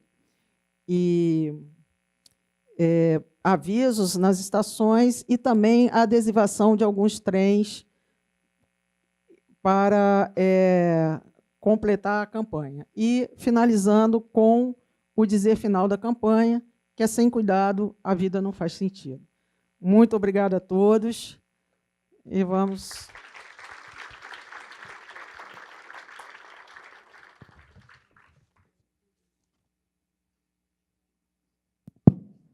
Alô? Obrigado, Dulce. Muito elucidativa a sua apresentação. Antes de passar a palavra ao representante de Barcas, ao Tiago Terra, eu gostaria de lembrar que as perguntas já podem ser encaminhadas. O pessoal da organização do evento está à disposição para recolher as perguntas e serem encaminhadas à mesa por escrito. Ok? Por favor, eu passo... eu queria... quem levantou a mão ali, por favor, queria dizer que nós estamos, pela organização do evento, nós vamos fazer as perguntas por escrito, por gentileza. Tá? E aí, então, por favor, Tiago Terra, com a palavra. Obrigado, muito obrigado, conselheiro Vicente Loureiro. Agradeço o convite, agradeço também o conselheiro presidente Murilo, o conselheiro Correia, a conselheira Aline, o conselheiro Fernando. Aproveito a oportunidade também de dizer que estamos aqui muito honrados pelo convite. Estou representando aqui o presidente da concessionária que também está presente no evento, o João Daniel, e também falo aqui através da minha colega de trabalho, Paula Magalhães, gestora do contrato de Barcas, e agradeço a presença de todos. Realmente é um prazer poder falar para uma plateia tão qualificada, né, dos mais diversos órgãos que estão aqui presentes, servidores e convidados, né, e dizer que assim, o objetivo não vai ser fazer uma palestra, mas sim troca de informações, troca de experiências, um pouco do que a gente convive em Barcas, que é um modal único, é uma questão assim, no Brasil e no mundo é muito peculiar, né, sempre desperta muito interesse, muita curiosidade, porque é realmente diferente de tudo. Então, seguindo no nosso tema sobre gestão de riscos, inicialmente vamos fazer aqui uma breve introdução e eu queria compartilhar essa imagem com vocês para uma breve reflexão. Essa mesma imagem eu apresentei num fórum mundial de transporte aquaviário em Vancouver, no Canadá, em 2014. E assim, quando você mostra uma imagem dessa, ela diz por si só, né, é uma condição única que o Rio de Janeiro tem assim, no mundo. São pouquíssimos os lugares que você tem uma região tão densa populacional. Aí tem 13 milhões de habitantes na região metropolitana do Rio de Janeiro e você tem uma Baía de Guanabara, que é uma dádiva incrustada nessa região metropolitana. Poucos lugares no mundo têm essa condição. Então, quando a gente vê essa imagem, ela por si só já diz que não é à toa que o transporte de barcas existe há 183 anos. O transporte de barcas é o transporte de passageiros estrutural, um transporte de massa, creio que o mais antigo em operação no Brasil, 183 anos ininterruptos. Seguindo aqui, é apenas um gráfico esquemático para poder a gente ver aqui um pouco do posicionamento de Barcas em relação à estrutura da região metropolitana, né? Aqui são as linhas de Barcas, 4 é Rio Niterói, Rio Cocotá, Rio Paquetá e também Rio Charitas, a zona sul de Niterói. Aí aqui tem um gráfico, um diagrama simples, só conectando aqui com as linhas do metrô. A gente tem aqui os ramais da Supervia, nós temos aqui um esquema do VLT no centro do Rio de Janeiro. Temos os troncais aqui dos BRTs, né? Transcarioca, Transoeste, Transbrasil e a Transoceânica. A gente percebe, então, o papel estrutural que a Barcas tem de conectar as cidades e o papel que ela tem metropolitano. É um transporte essencialmente intermunicipal de conectar os dois lados da Bahia. Seguindo aqui, eu vou compartilhar com vocês algumas imagens, só para poder a gente ficar mais familiarizado com o transporte aquaviário. Essas são as novas embarcações que a gente transporta com esses equipamentos 2.000 vidas, praticamente a mesma quantidade de pessoas que a gente transporta num trem ou num metrô. Tem embarcações também de médio porte, embarcações de 1.300 lugares, outras embarcações menores, mais rápidas, que são empregadas especificamente em algumas linhas, e ainda temos algumas embarcações denominadas tradicionais, que são embarcações mais antigas, porém adequadamente classificadas, certificadas pela Capitania dos Portos para operar em outras condições operacionais. Aqui são algumas fotos do embarque e desembarque de passageiros, né, enquanto os meus colegas aqui falaram de plataformas, não avance a linha amarela, né, é uma questão muito particular aí do sistema metroviário e ferroviário. Em Barcas a gente começa a falar de flutuante, né, de embarque em meia nau, significa que você embarca pela lateral do barco. Então, uma série de características peculiares do nosso transporte. Aqui é uma vista aérea da estação de Niterói. Aqui um embarque realizado simultâneo pela proa e pela meia nau, que é pela frente da embarcação e pela lateral da embarcação. Aqui umas fotos do interior da estação, da nova estação de Niterói, de Araribóia. Uma estação que tem aí todos os equipamentos de mais alta tecnologia. Aqui uma vista aérea da estação de Charitas, uma linha que trabalha com velocidades mais altas, embarcações menores, passageiros todos sentados, um outro nível de serviço. E aqui a gente já consegue perceber ali a localização do BRT da Transoceânica, né, que é uma conexão, aí, uma integração física fundamental.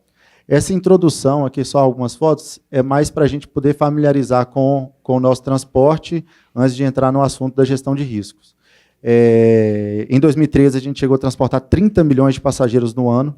Atualmente, a gente tem a expectativa de transportar cerca de 20 milhões, né, depois aí tanto da questão da crise financeira, do desemprego no Rio de Janeiro, e também pelas questões de integração. Barcas aí vem sofrendo com uma redução de demanda, mas é um transporte que tem uma grande capacidade aí de recuperar essa capacidade de transportar estruturalmente esses passageiros. Compartilhando um pouco aqui a respeito dos mecanismos, protocolos da gestão de risco do transporte aquaviário na Baía de Guanabara, eu vou inicialmente comentar, a gente vai compartilhar com vocês aqui algumas das particularidades, né? Barcas, especificamente, a gente tem também a presença e a figura da Marinha do Brasil, através da DPC emana todas as normas de navegação, e também através da Capitania dos Portos recebe a fiscalização e também a regulação de toda a navegação, né? Então, assim, os processos tanto da GETRANSP, que caminham em paralelo, quanto os processos da Capitania dos Portos, eles se somam e aí vão fazendo toda a fiscalização, tanto da navegação quanto do contrato de concessão. Só a título de exemplo, né, a DPC, que é o Departamento de Portos e Costas, emite uma série de normas. Só a título de exemplo, aqui a gente tem algumas, eu coloquei aqui estabelecimento das tripulações de segurança, que é o cartão de tripulação de segurança da embarcação. Dependendo de cada embarcação daquela, a Capitania dos Portos ela faz uma vistoria e define qual que é a quantidade e a especialização que a tripulação deve ter para aquela embarcação. Quem define isso não é a concessionária, é o ente, é a Capitania dos Portos, que quem tem a delegação para fazer isso. Paralelamente, tem uma série de outras questões que estão presentes nas normas, construção, alteração e reclassificação, para cada intervenção que você vai fazer numa embarcação, existe uma série de procedimentos e protocolos que precisam ser seguidos e que são certificados pela capitania através das sociedades classificadoras. Aí se tem diversas sociedades classificadoras que podem emitir esses certificados em nome da capitania. Bureau Veritas, De Nord Veritas, etc. Além, aqui, por exemplo, o capítulo 4, ele regulamenta a questão dos materiais de segurança para as embarcações. Então, assim, todas essas normas, a gente não vai entrar em detalhes, mas cada adesivo que tem numa embarcação, cada boia, cada colete salva-vidas, tudo isso está regulamentado pela capitania e que faz inspeções tanto programadas quanto também inspeções inopinadas. E é muito interessante o processo, porque a capitania simplesmente chega na concessionária, vou entrar em tal embarcação e vamos fazer um teste aqui para poder ver se todos os procedimentos estão de acordo, inclusive também fazendo alguns simulados. Isso é muito interessante porque soma forças com a concessionária para poder manter totalmente adimplente aí com as normas, né? Lembrando que dos mais de 100 equipamentos de segurança que existem na embarcação, dezenas e dezenas de equipamentos, se um deles estiver em desacordo, a Capitania dos Portos suspende a operação do barco. Ela pode tanto emitir, ela pode dar um prazo se o item não for emergencial, quanto também ela pode suspender imediatamente a operação da embarcação. E nesse processo a gente sempre busca aí, cumprir todos os protocolos, porque qualquer retirada de embarcação compromete a operação, a regularidade do serviço, e a gente trabalha muito fortemente para que estejamos 100% alinhados com as normas da capitania. A título de exemplos, também tem outras normas, e aqui eu trouxe para vocês também, só para troca de informação, a base legal é a LESTA, que é uma lei de 1997, que dispõe sobre a segurança da navegação no Brasil, e também tem a RLESTA, que é um decreto que regulamenta essa navegação. Então, diante desse marco legal, se desdobra todo o arcabouço da navegação no Brasil, né? Esse é um pouco para compartilhar aí como é a interface nossa com a Marinha e com a Capitania dos Portos. Dando andamento aqui, e já entrando um pouco no assunto de prevenção de risco, foi dito pelo coronel da Defesa Civil mais cedo, né? Embora às vezes a gente encontre alguns sinônimos, mas sempre, quando a gente fala de gestão de riscos, vai envolver prevenção e preparação. E essa prevenção, ela se desdobra em ações, e quanto mais você pratica ações de prevenção, mais você reduz a probabilidade daquele fato ocorrer, né? Aquele fato é possível, só que você desdobra uma série de ações, como foi dito pelo Diego, né, pela Dulce também, e que você começa a mitigar e reduzir, aproximar de zero a probabilidade daquele fato acontecer. Então, nessa esteira, a concessionária desenvolve uma série de trabalhos para poder fazer uma padronização dos procedimentos operacionais, um treinamento das equipes, de forma a, além de ser uma obrigação contratual, que é a questão da ISO 9001, é uma obrigação regulatória, mas, independente disso, é uma ótima ferramenta que a concessionária se estrutura para poder fazer gestão dos seus processos. Aqui, mais um elemento fundamental, que também é um termo marítimo, é a questão da tabela mestra. Essa tabela é uma obrigação. Cada embarcação tem no passadiço é o local de onde os comandantes comandam o barco, é a embarcação. Cada passadiço tem uma tabela mestra, que é simplesmente um plano de ação detalhado para todos os tripulantes do barco, para cada tipo de ocorrência. Nessa tabela mestra, a gente tem lá, em caso de incêndio, o que o comandante faz, o que o chefe de máquina faz, o que os marinheiros, até o último nível hierárquico da embarcação. Então, para todos esses tipos de ocorrência, incêndio, colisão, encalhe, abarroamento, abandono, homem ao mar, transbordo de passageiros, perda de propulsão, perda de governo, acidentes pessoais, poluição no mar e condição de tempo adversa. Para cada ação dessa, existe um protocolo, e a Capitania dos Portos faz as inspeções inopinadas, e esses protocolos são feitos simulações em que a tripulação tem que mostrar pleno conhecimento em acordo com essa tabela mestra. Então, é muito interessante, cada barco tem uma tripulação diferente, e cada barco tem uma tabela mestra diferente. E a concessionária desenvolve aí todo um plano de treinamentos para garantir que toda a tripulação tenha todos os procedimentos e consiga desempenhar qualquer ocorrência dessa em situação de necessidade. A título de exemplo também, como a gente falou, né, a prevenção você precisa de ações efetivas para poder reduzir a probabilidade. Diante disso, a concessionária estruturou a gestão da operação de duas formas. Separou uma gestão da operação da gestão da manutenção, que trabalham em conjunto e somando forças, é como se fossem 2 CCOs. E essa gestão da manutenção, anteriormente, quando a embarcação precisava de uma ação de manutenção, ela precisava ir ao estaleiro para poder sofrer essa manutenção. Hoje em dia, praticamente em todas as estações, a gente tem um centro avançado de manutenção que já é capaz de tratar o problema de forma remota, com auxílio de tecnologia, através de um CCO remoto, e aí a gente conseguiu muito mais eficiência, eficácia nos processos de manutenção, o que muitos usuários, se alguns forem usuários da Barcas aí, talvez conseguem perceber aí a redução drástica de cancelamentos de viagens, de atrasos, e também redução de quando você tem um problema na embarcação, precisava substituir por outras. Né? Esse tipo de ocorrência reduziu aí drasticamente. Segurança e treinamento. Como foi dito por todos aqui, e no nosso caso também não é diferente, a gente falou gestão de risco, prevenção e preparação. Após a prevenção, você toma todas as medidas necessárias para que o fato não ocorra. Mas, diante da situação em que o fato ocorra, você precisa garantir que a empresa e todos os funcionários estão 100% qualificados e preparados para poder tomar as ações necessárias. Então, é treinamento, treinamento, treinamento. Né? Protocolo, como foi dito aqui também pelo Diego e pela Dulce. Então, aqui essa foto, ela exemplifica um processo de treinamento que é o transbordo de passageiros. Você se prepara para poder não ter problemas na máquina. Né? No caso de Barcas, só para compartilhar com vocês, tem uma curiosidade, uma questão peculiar, é porque o sistema que resfria o motor da embarcação é um sistema de água doce, fechado, mas ele é resfriado pelo sistema da água do mar. Então, a água do mar entra na embarcação, troca calor com a água doce, que troca calor com o motor.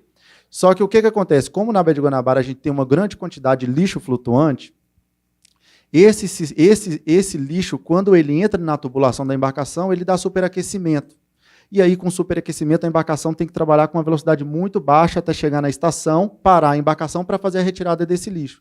Infelizmente, é um problema que a gente enfrenta aqui na Baía de Guanabara e, tecnicamente, é muito complexo de resolver, porque toda embarcação tem que chamar caixa-mar, né? É uma caixa que aspira essa água.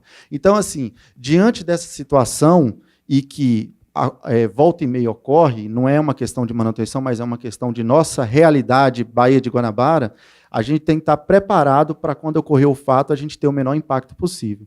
Então, esse treinamento aqui é um exemplo de transbordo que, no pior cenário, se o comandante não conseguir concluir a viagem, ele fica com a embarcação em segurança e outra embarcação faz a aproximação e faz o transbordo de passageiros. Como foi comentado anteriormente pelo comandante sobre a respeito do procedimento de arrematar um voo, né?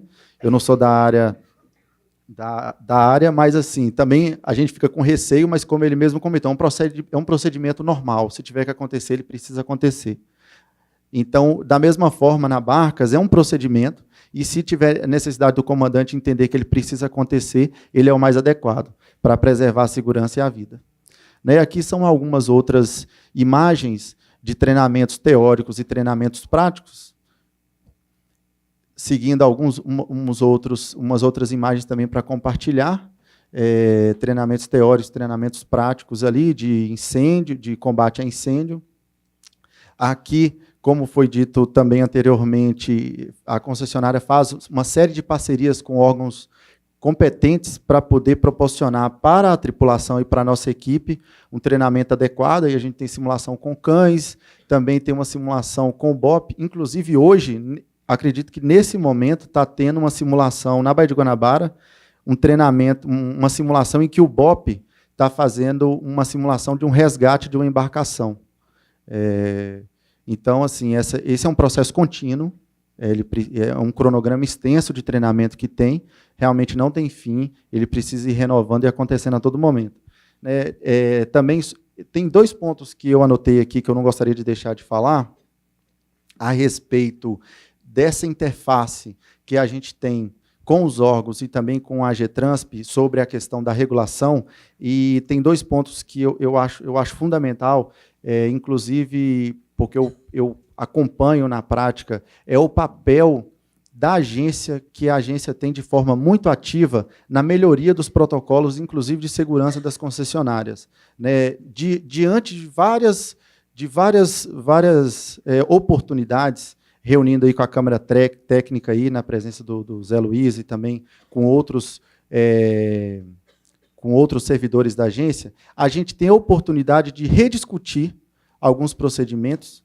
E, além do papel de fiscalização e regulação da concessionária, essas discussões são muito ricas, porque essa troca são com pessoas que realmente são muito qualificadas e competentes, e, através dessas reuniões e desses processos, surgem uma série de planejamentos e de planos de trabalho que sempre agregam valor e melhoram os nossos processos, né? Então, além disso, observando as limitações e prioridades, porque, apenas um exemplo, muitas vezes, algumas questões regulatórias são conflitadas com algumas outras questões operacionais.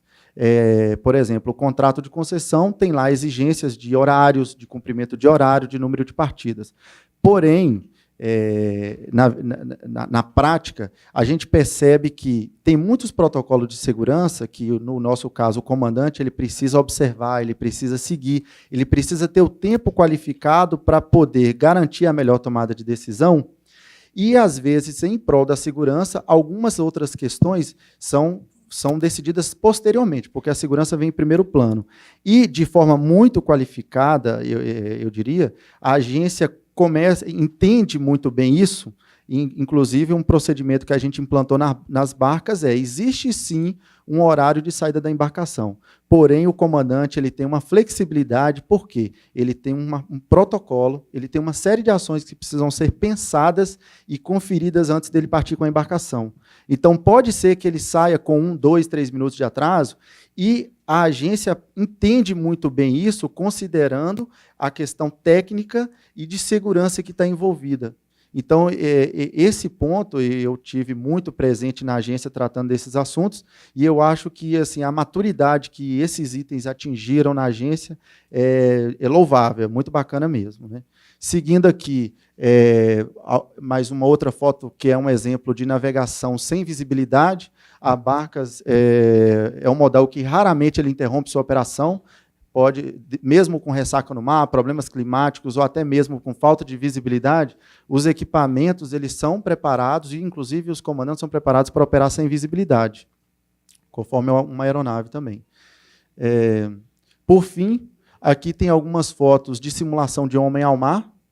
A gente tem todo o protocolo, como eu disse para vocês, na tabela mestra, e aqui algumas fotos de simulação em caso ocorra, né, inclusive já ocorreu, praticamente uma tentativa de suicídio, né, o passageiro abre a janela e já aconteceu de pular, e foi feito todo o procedimento para poder fazer o resgate do homem ao mar. Bem, esses são foi bem breve, de forma superficial, mas para compartilhar um pouco do nosso universo, do transporte aquaviário. Gostaria de agradecer a atenção de todos. Tá? Obrigado.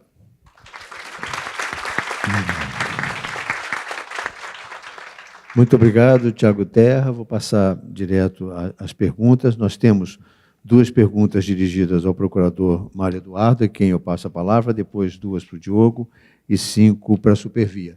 Ainda recebo algumas perguntas para poder, se houver necessidade, de encaminhar aqui aos nossos palestrantes. Mário. Bem, vamos lá. A primeira pergunta que formularam aqui é: por que a agência AGETRANSP não consegue, junto à Supervia, a devida fiscalização sobre a Lei Estadual 7.601 de 2017, em seu artigo 1º, onde obriga os seus modais a ter acessibilidade para as pessoas com deficiência, e o artigo 48 da Lei de Introdução ao Código Brasileiro, nesse modo, sem fiscalização prévia, o direito de ir e vir das pessoas com deficiência ficaria inviável. Bem, só a título de esclarecimento, a lei foi uma lei aprovada pela LERJ e que entrou em vigor em 25 de julho de 2017. E as obrigações previstas na lei só deveriam ser efetivadas até 180 dias depois, ou seja, as conclusões que a lei determina teriam um prazo final dia 25 de janeiro de 2018. É preciso deixar bem claro e transparente que a GETRANSP faz, sim, essa fiscalização. Faz a fiscalização por intermédio dos seus agentes, do seu corpo próprio, bem como pelos convênios que eu mencionei aqui na ocasião em que eu fiz a minha manifestação. Agora, eventualmente, um caso ou outro, não chega informação até a agência. E é por isso que é extremamente relevante a comunicação do usuário com a agência reguladora. Essa interlocução é fundamental. O papel do usuário ela é decisiva para que o serviço tenha sempre uma qualidade melhor, porque nós vamos fiscalizar se os requisitos, se as disponibilidades exigidas por lei ou por normas da própria agência ou pelo contrato estão sendo exigidos. Então, todas as vezes que algum usuário perceber ou notar ou se sentir violado em algum dos seus direitos, tem que entrar em contato com a agência reguladora, seja através da ouvidoria, nós temos acesso por e-mail, temos um link próprio no site da agência, na própria agência física, na Presidente Vargas, também pode ser feito qualquer tipo de reclamação. E o que eu gostaria de enfatizar é isso. A fiscalização ela é realizada, sim, rotineiramente, e todas as vezes que é constatada alguma irregularidade, o fiscal ele é obrigado a fazer esse registro, que eventualmente vai passar por um crivo dentro da agência, e se for constatado que houve, de fato, um descumprimento contratual, um descumprimento de uma regra imposta por norma, por lei estadual ou lei federal, será aberto um processo regulatório que será submetido ao Conselho Diretor e, eventualmente, se aplicará uma punição ou não contra a concessionária prestadora de serviço. Então, só para deixar bem transparente que, sim, essa fiscalização acontece com bastante eficiência. A outra pergunta que foi elaborada também é sobre o comportamento, se o comportamento do usuário e o aspecto cultural do brasileiro carioca em utilizar o transporte público é o maior provocador das demandas para a atuação das agências. Honestamente, não acho que essa deve ser a interpretação. Muito pelo contrário. O usuário deve usar. O serviço está para ele. O transporte público é um serviço essencial, previsto na Constituição Federal, replicado na Constituição Estadual. É um dever da concessionária contratualmente estabelecido. Então, ele tem que prestar o serviço com eficiência. Agora, o usuário também tem que ter a visão que estamos regulando para tentar atingir, regulando em conjunto com o poder concedente e com a própria concessionária, porque não adianta ficar baixando determinações para a concessionária se a concessionária não tem a consciência do papel dela. E eu acho que isso todas as concessionárias têm. Estamos vendo aqui, pelas manifestações da Supervia, da CCR, do metrô, que eles têm sim essa consciência e participam ativamente na melhoria da qualidade do serviço. E aqui eu acho que é importante fazer essa defesa e esse reconhecimento. A agência faz sim a fiscalização, sempre dentro dos limites dela, não podendo extrapolar, para não ter uma intervenção mais efetiva do Estado enquanto poder agência reguladora no domínio privado da agência. Nós temos limites que são estabelecidos por lei e princípios. Então, nesse sentido, não acredito que a utilização pelo usuário seja o problema. Acho que, se eu não me salvo engano, o professor Jado Portela falou sobre isso, sobre este problema cultural. Às vezes nós temos índices de qualidade de serviço que manifestamente podem ser interpretados como atingidos e não são atingidos porque alguns usuários não conseguem ter essa percepção.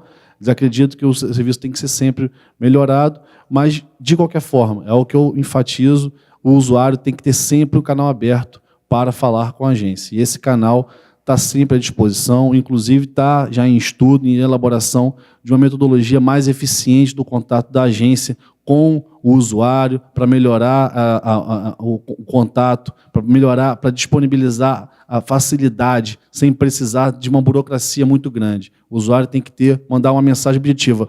Fui mal atendido no ramal X, no Y ou no Z. No modal YX fulano Beltrano. Tem que ser expresso, rápido e objetivo para que a agência possa imediatamente adotar as medidas necessárias para poder exercer o seu poder regulatório. Obrigado. Eu passo, então, para o Diogo, para que responda as duas perguntas que lhe foram encaminhadas. A primeira pergunta é como se dá o plano de contingência em casos de alagamento, uma vez que as vias são energizadas. Quando isso ocorre, a gente já teve no passado, a gente faz o que a gente chama de serviço provisório. Então, o que é isso? A gente teve uma vez um alagamento lá na Sans Penha, na época da construção da Estação Uruguai, teve uma chuva muito forte no Rio e aí teve um alagamento na estação. Então, a gente passou a operar até Estácio. A gente não segue até aquela estação até a gente conseguir fazer o escoamento. E a gente também já teve na linha 2, que aí até é um problema similar ao que a Supervia tem, que a via estava disponível para operação, só que com uma chuva que teve muito forte, foi dia 11 de dezembro de 2013, a população quebrou o muro. Então a água da rua escoou para a nossa via. Então a gente teve que interromper o serviço da linha 2 ao longo do dia, durante algumas horas, e a gente teve que operar só até a estação de colégio, que é onde a gente consegue ter uma via de manobra para poder, uma zona de manobra para poder voltar. Então, quando isso ocorre, a gente tem que lançar mão de um serviço provisório que é previsto dentro daquele plano de atendimento de emergência e contingências. Essa é a forma como a gente faz, e assim, retomando a via, a gente já volta com o serviço normal. E a segunda pergunta é: a experiência em grandes eventos e multidões é exitosa? Existe simulação para atos de violência e terrorismo? Sim. Uma das simulações que a gente fez à época de Jogos Olímpicos e até depois disso também foi de a tomada de um trem com reféns. Então, um trem foi tomado com reféns, a gente teve a participação do BOP, do Exército, e aí como que se daria o protocolo até para essa negociação e a gente conseguir retirar os reféns numa situação dessa na estação. E fizemos uma também como se fosse uma invasão no nosso CCO, também como se fosse uma tomada lá. Então, para terrorismo, então violência eu vou tratar mais nessa questão com o cliente, que seria essa questão da tomada de um trem, e terrorismo eu vou tratar mais nessa questão do sonho de controle. Mas é bom frisar que o nosso sistema ele é fail-safe, ou seja, ele vai pela falha segura. Então, mesmo que alguém mal intencionado tente colocar um trem numa rota para atingir o outro, o sistema não permite. Você não consegue fazer isso porque o sistema já é preparado para não permitir. Você tem a sinalização lógica lá no CCO e é de campo, isso não acontece. Então, mas mesmo assim, numa situação em que a gente pudesse vir a perder, como que a gente recuperaria? Então, a gente faz essas simulações também. Dulce, por favor, as suas. Vou começar por algumas questões mais que cobram a Supervia, algumas ações. Tem aqui uma pergunta sobre a questão de má conservação de viadutos e passarelas. Então, a informação é que o contrato de concessão, né, eu não sou advogada, não tenho um domínio completo, amplo, profundo do contrato de concessão, mas isso é discutido, que o contrato de concessão, os viadutos que atravessam a ferrovia não pertencem à Supervia, pertencem ao órgão, ou à prefeitura, ou ao Estado. Então, esses viadutos e as passarelas que não possuem acesso ao trem não são da concessionária, são do poder público, de ou prefeitura ou Estado ali. Né? Tem também uma reclamação a respeito de Nova Iguaçu, de algumas ferragens. A gente vai verificar lá se é da estação, né? Se o que se fala aqui dessa passarela pertence à estação. Se pertencer, será visto, né, pela engenharia, setor de engenharia da empresa, fazer uma inspeção lá para ver essa questão das ferragens corroídas, alguns degraus. Se for fora da estação, não pertence ao sistema da Supervia.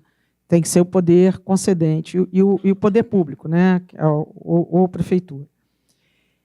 Tem uma pergunta de quais ações da concessionária junto ao poder concedente em questão da segurança pública para mitigar efeitos de vandalismo na concessão.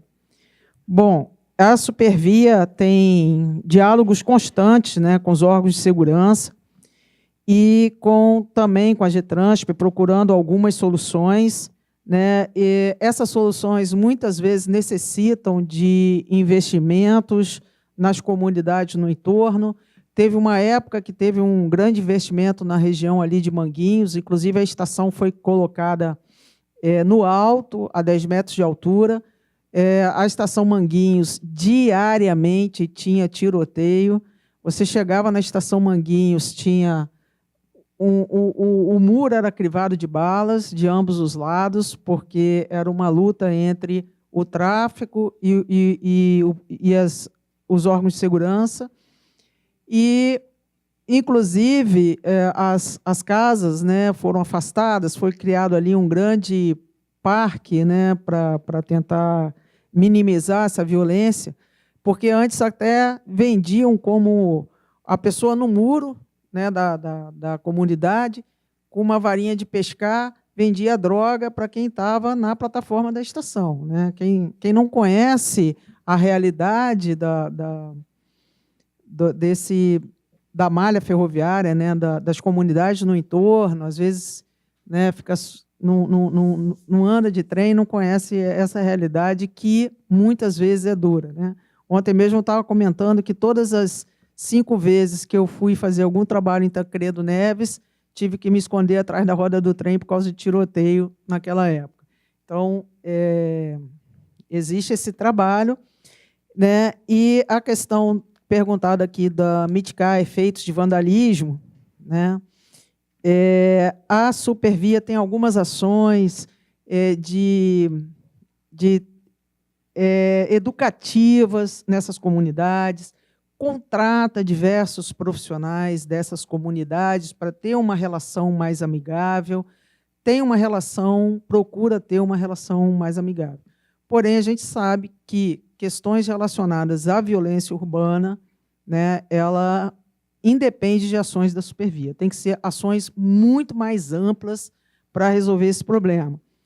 E das mitigações, um exemplo de mitigação, são vários, mas um dos exemplos, né, são os vidros dos trens, que muitas vezes não duram um dia sem serem quebrados. Né? A diretoria industrial troca através da sua área de material rodante, e, às vezes, na primeira viagem, o maquinista relata isso, triste, que, às vezes, na primeira viagem já leva pedrada e arrebenta o trilho todo. Então, existe um grande investimento aí dessa área para trocar esses vidros e botar um material resistente a esse tipo de vandalismo, né? Só que custa aproximadamente 10 vezes mais caro, né, Berran? 10 vezes mais caro cada um desses vidros dos trens, basicamente policarbonato, né? 27 mil cada vidro para colocar, para tentar reduzir esse vandalismo. A gente não consegue reduzir a ação, mas vai conseguir reduzir o efeito da ação, e esse efeito da ação é muito ruim para os maquinistas. Então, no final, é para a segurança da circulação, para não... Aquele vidro quebrado na frente dele pode atrapalha, incomoda, né? Às vezes já caiu o vidro no olho de maquinista. Então, essas coisas que a gente tem que atuar diariamente e insistentemente. Né? Teve uma pergunta do Coronel Souza Filho a respeito da Defesa Civil. Devido à especificidade dos acidentes ferroviários, a Supervia já pensou em adquirir equipamentos para responder junto com os bombeiros com maior efetividade? Sim, isso foi assunto de uma reunião de diretoria, que nós apresentamos isso, conversamos sobre isso, e isso será feito. Né? Não sei se já foram comprados os equipamentos, né? O diretor de engenharia está ali, falou que já foram comprados os equipamentos, e a gente precisa fazer aqueles treinamentos que eu propus aqui, periódicos e constantes, para que a gente trabalhe essas ações para minimizar os efeitos de um acidente ferroviário se vier a acontecer novamente. Tem uma outra pergunta também sobre, após as Olimpíadas, como se dá a ação do uso, no caso de ato terrorista, vez que o Exército não exerce força policial civil. Quem é acionado e como? Nós, na época das Olimpíadas, fizemos um procedimento para como agir internamente. Né? Isso foi um assunto bastante discutido na primeira DE, em todos os órgãos da segurança pública, né? Que a ação terrorista, raramente você consegue evitá-la. Tem que realmente implantar ações para mitigar essa ação terrorista, né? Atendimentos mais rápidos aos feridos, formas de acessar o trem também de forma mais rápida, no caso de qualquer tipo de ataques, tem que ser... temos que estar preparados, né? Isso foi muito dito em todos os órgãos de segurança, no Exército. Nós temos que nos preparar, porque evitar raramente consegue. Quando os órgãos de inteligência conseguem detectar, né, a gente nem fica sabendo, eles ficam e resolvem um problema na raiz, digamos assim, não deixa acontecer. Mas quando isso não é possível, né, eles falam que é uma ação assimétrica, ou seja, é uma força que você não consegue ter uma gestão ampla e atacando pessoas completamente inocentes, né, e desprovidas, né, como são eventos de futebol, eventos dentro de um trem, como já aconteceu aí em países da Europa, né. O mapeamento e gerenciamento dos riscos da concessão ferroviária considera os riscos externos citados no entorno da ferrovia? Sim, eu falei aqui, a gente considera esses riscos, mas não possui gestão direta sobre eles. A gente não sabe quando que facções vão entrar em briga. Por exemplo, às vezes uma facção de um lado da ferrovia, outra facção de outro, começa o tiroteio, e a gente não tem como ter gestão sobre isso. Qual é a gestão e qual é a análise desse risco? Temos que parar a circulação naquele momento, porque não podemos correr o risco de algum passageiro ou maquinista tomar um tiro de fuzil e na hora que o trem estiver passando. Então, essas análises são feitas, né, e a gente aplica as medidas mitigadoras. Concluiu? Eu acho que sim. Acho que todas alguém... Não. Okay. Eu acho que ninguém deixou de ser respondido. Obrigado. O procurador, antes de encerrar, o procurador Mário Eduardo pediu a palavra por mais um minuto. Não, na verdade, gostaria só de acrescentar com relação à pessoa que me perguntou sobre acessibilidade.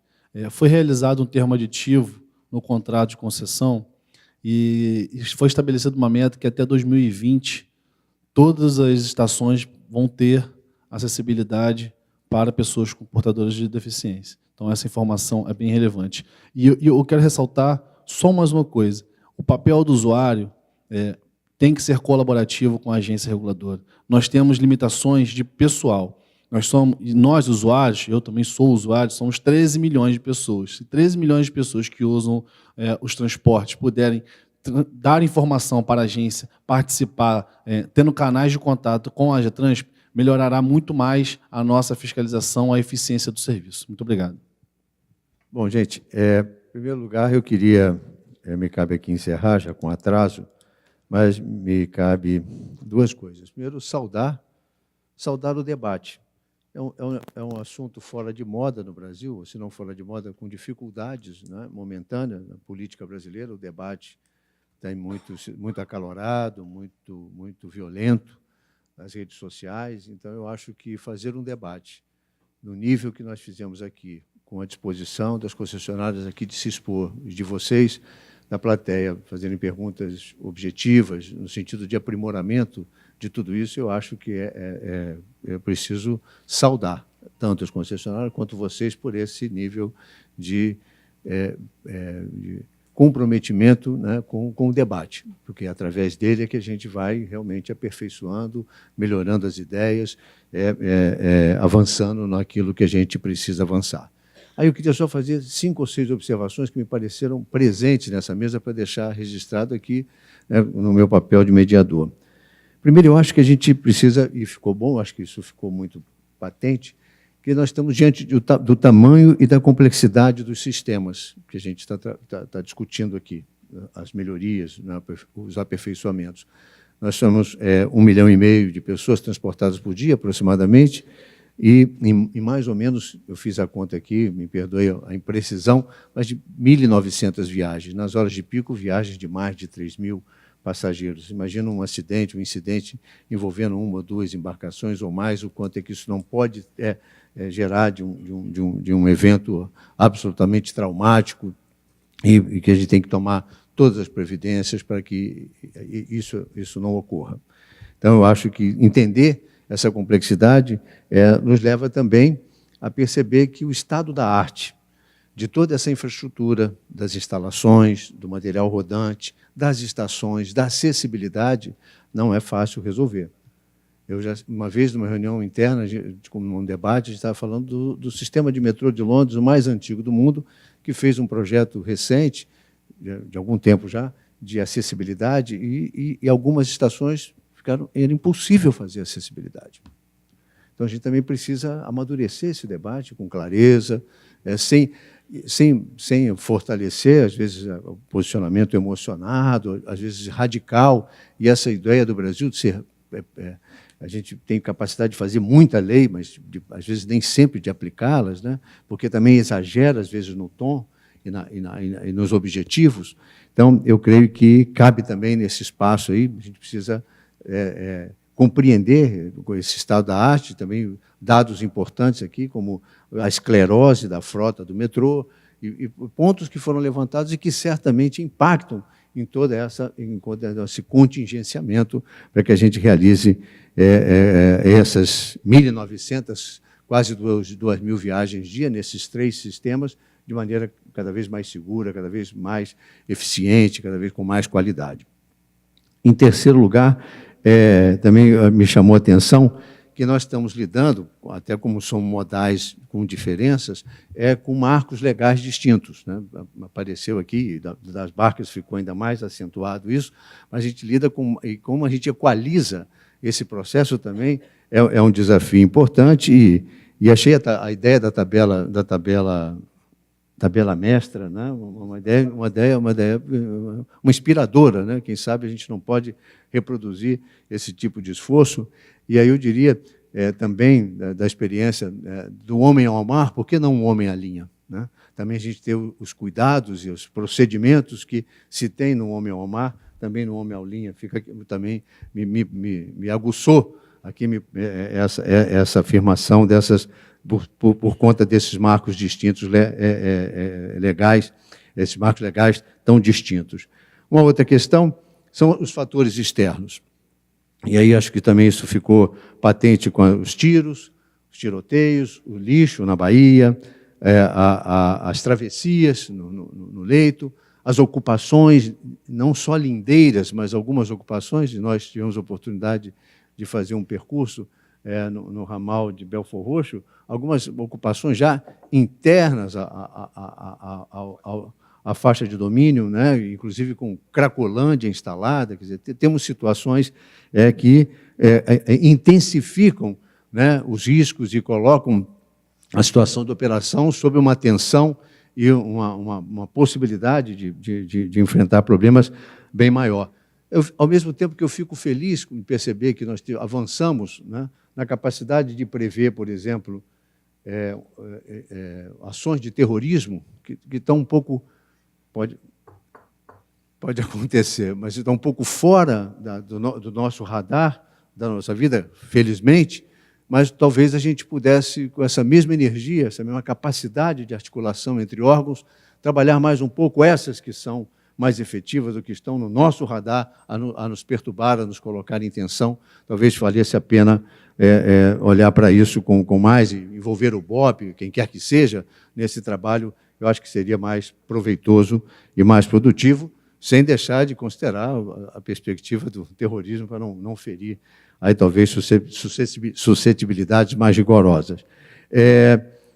Também tem um outro assunto que pareceu que atravessou bastante aqui, são os planos de contingenciamento, as ações de treinamento, de simulação. Me parece que há um esforço importante realizado e que é necessário.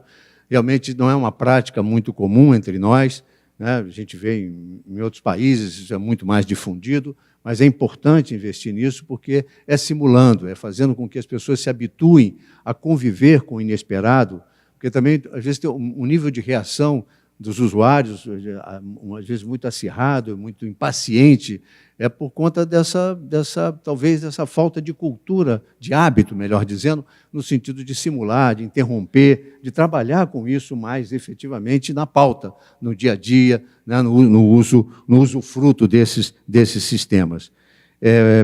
Depois, e por último, eu acho que essas ações de interface, de integração com os órgãos, eu já tinha citado um pouquinho. Por penúltimo, eu acho que é importante a gente trabalhar mais em cima desses nossos desafios concretos. E, quanto ao comportamento dos passageiros, eu acho que não só as campanhas são importantes, mas devem ser cada vez mais permanentes, porque muda-se. Isso aí eu quero ser mais incisivo, talvez, de todo, porque eu fui educado a não usar cinto de segurança. Eu e muitos daqui, com exceção dos mais jovens, que é a maioria, né, fumar em qualquer lugar, não usar cinto de segurança, beber antes de dirigir. Isso mudou. Quer dizer, então, não é que não seja possível mudar comportamento. É difícil, mas temos que trabalhar bastante no sentido de a gente encontrar os caminhos para fazer isso, as normas, as formas, enfim. Porque senão fica a coisa dizendo que isso é coisa do povão é assim mesmo, o povão... Aí me faz lembrar, também eu já cansei de citar esse exemplo nas reuniões do CODIR, eu quero me dispensar por gaga, que é a experiência, uma vez, com o secretário de um ministro de transportes da Índia, numa missão do Banco Mundial. Na Índia todo dia morre gente no sistema ferroviário deles, de Mumbai, que é o maior. E aí eu perguntei, mas não, o sistema ferroviário da Índia é eficiente, ele só não é suficiente. Isso é um sofisma que não resolve. Então, eu acho que é um desafio para todos nós buscarmos, então, essa solução, porque é possível e é desejável e é absolutamente necessário que a gente mude o comportamento. E aí são ações conjuntas, a gente trabalha resoluções, enfim, todos nós, poder concedente, agência reguladora, operadores, a sociedade civil, a mídia, temos dever, temos uma grande agenda a cumprir nesse sentido. Então, eu quero mesmo agradecer a oportunidade de ver essas questões passarem aqui na mesa, serem levantadas, o debate ter acontecido e sair daqui animados todos, né, no sentido de que temos uma agenda bacana para perseguir e eu acho que podemos avançar. Muito obrigado, uma boa tarde.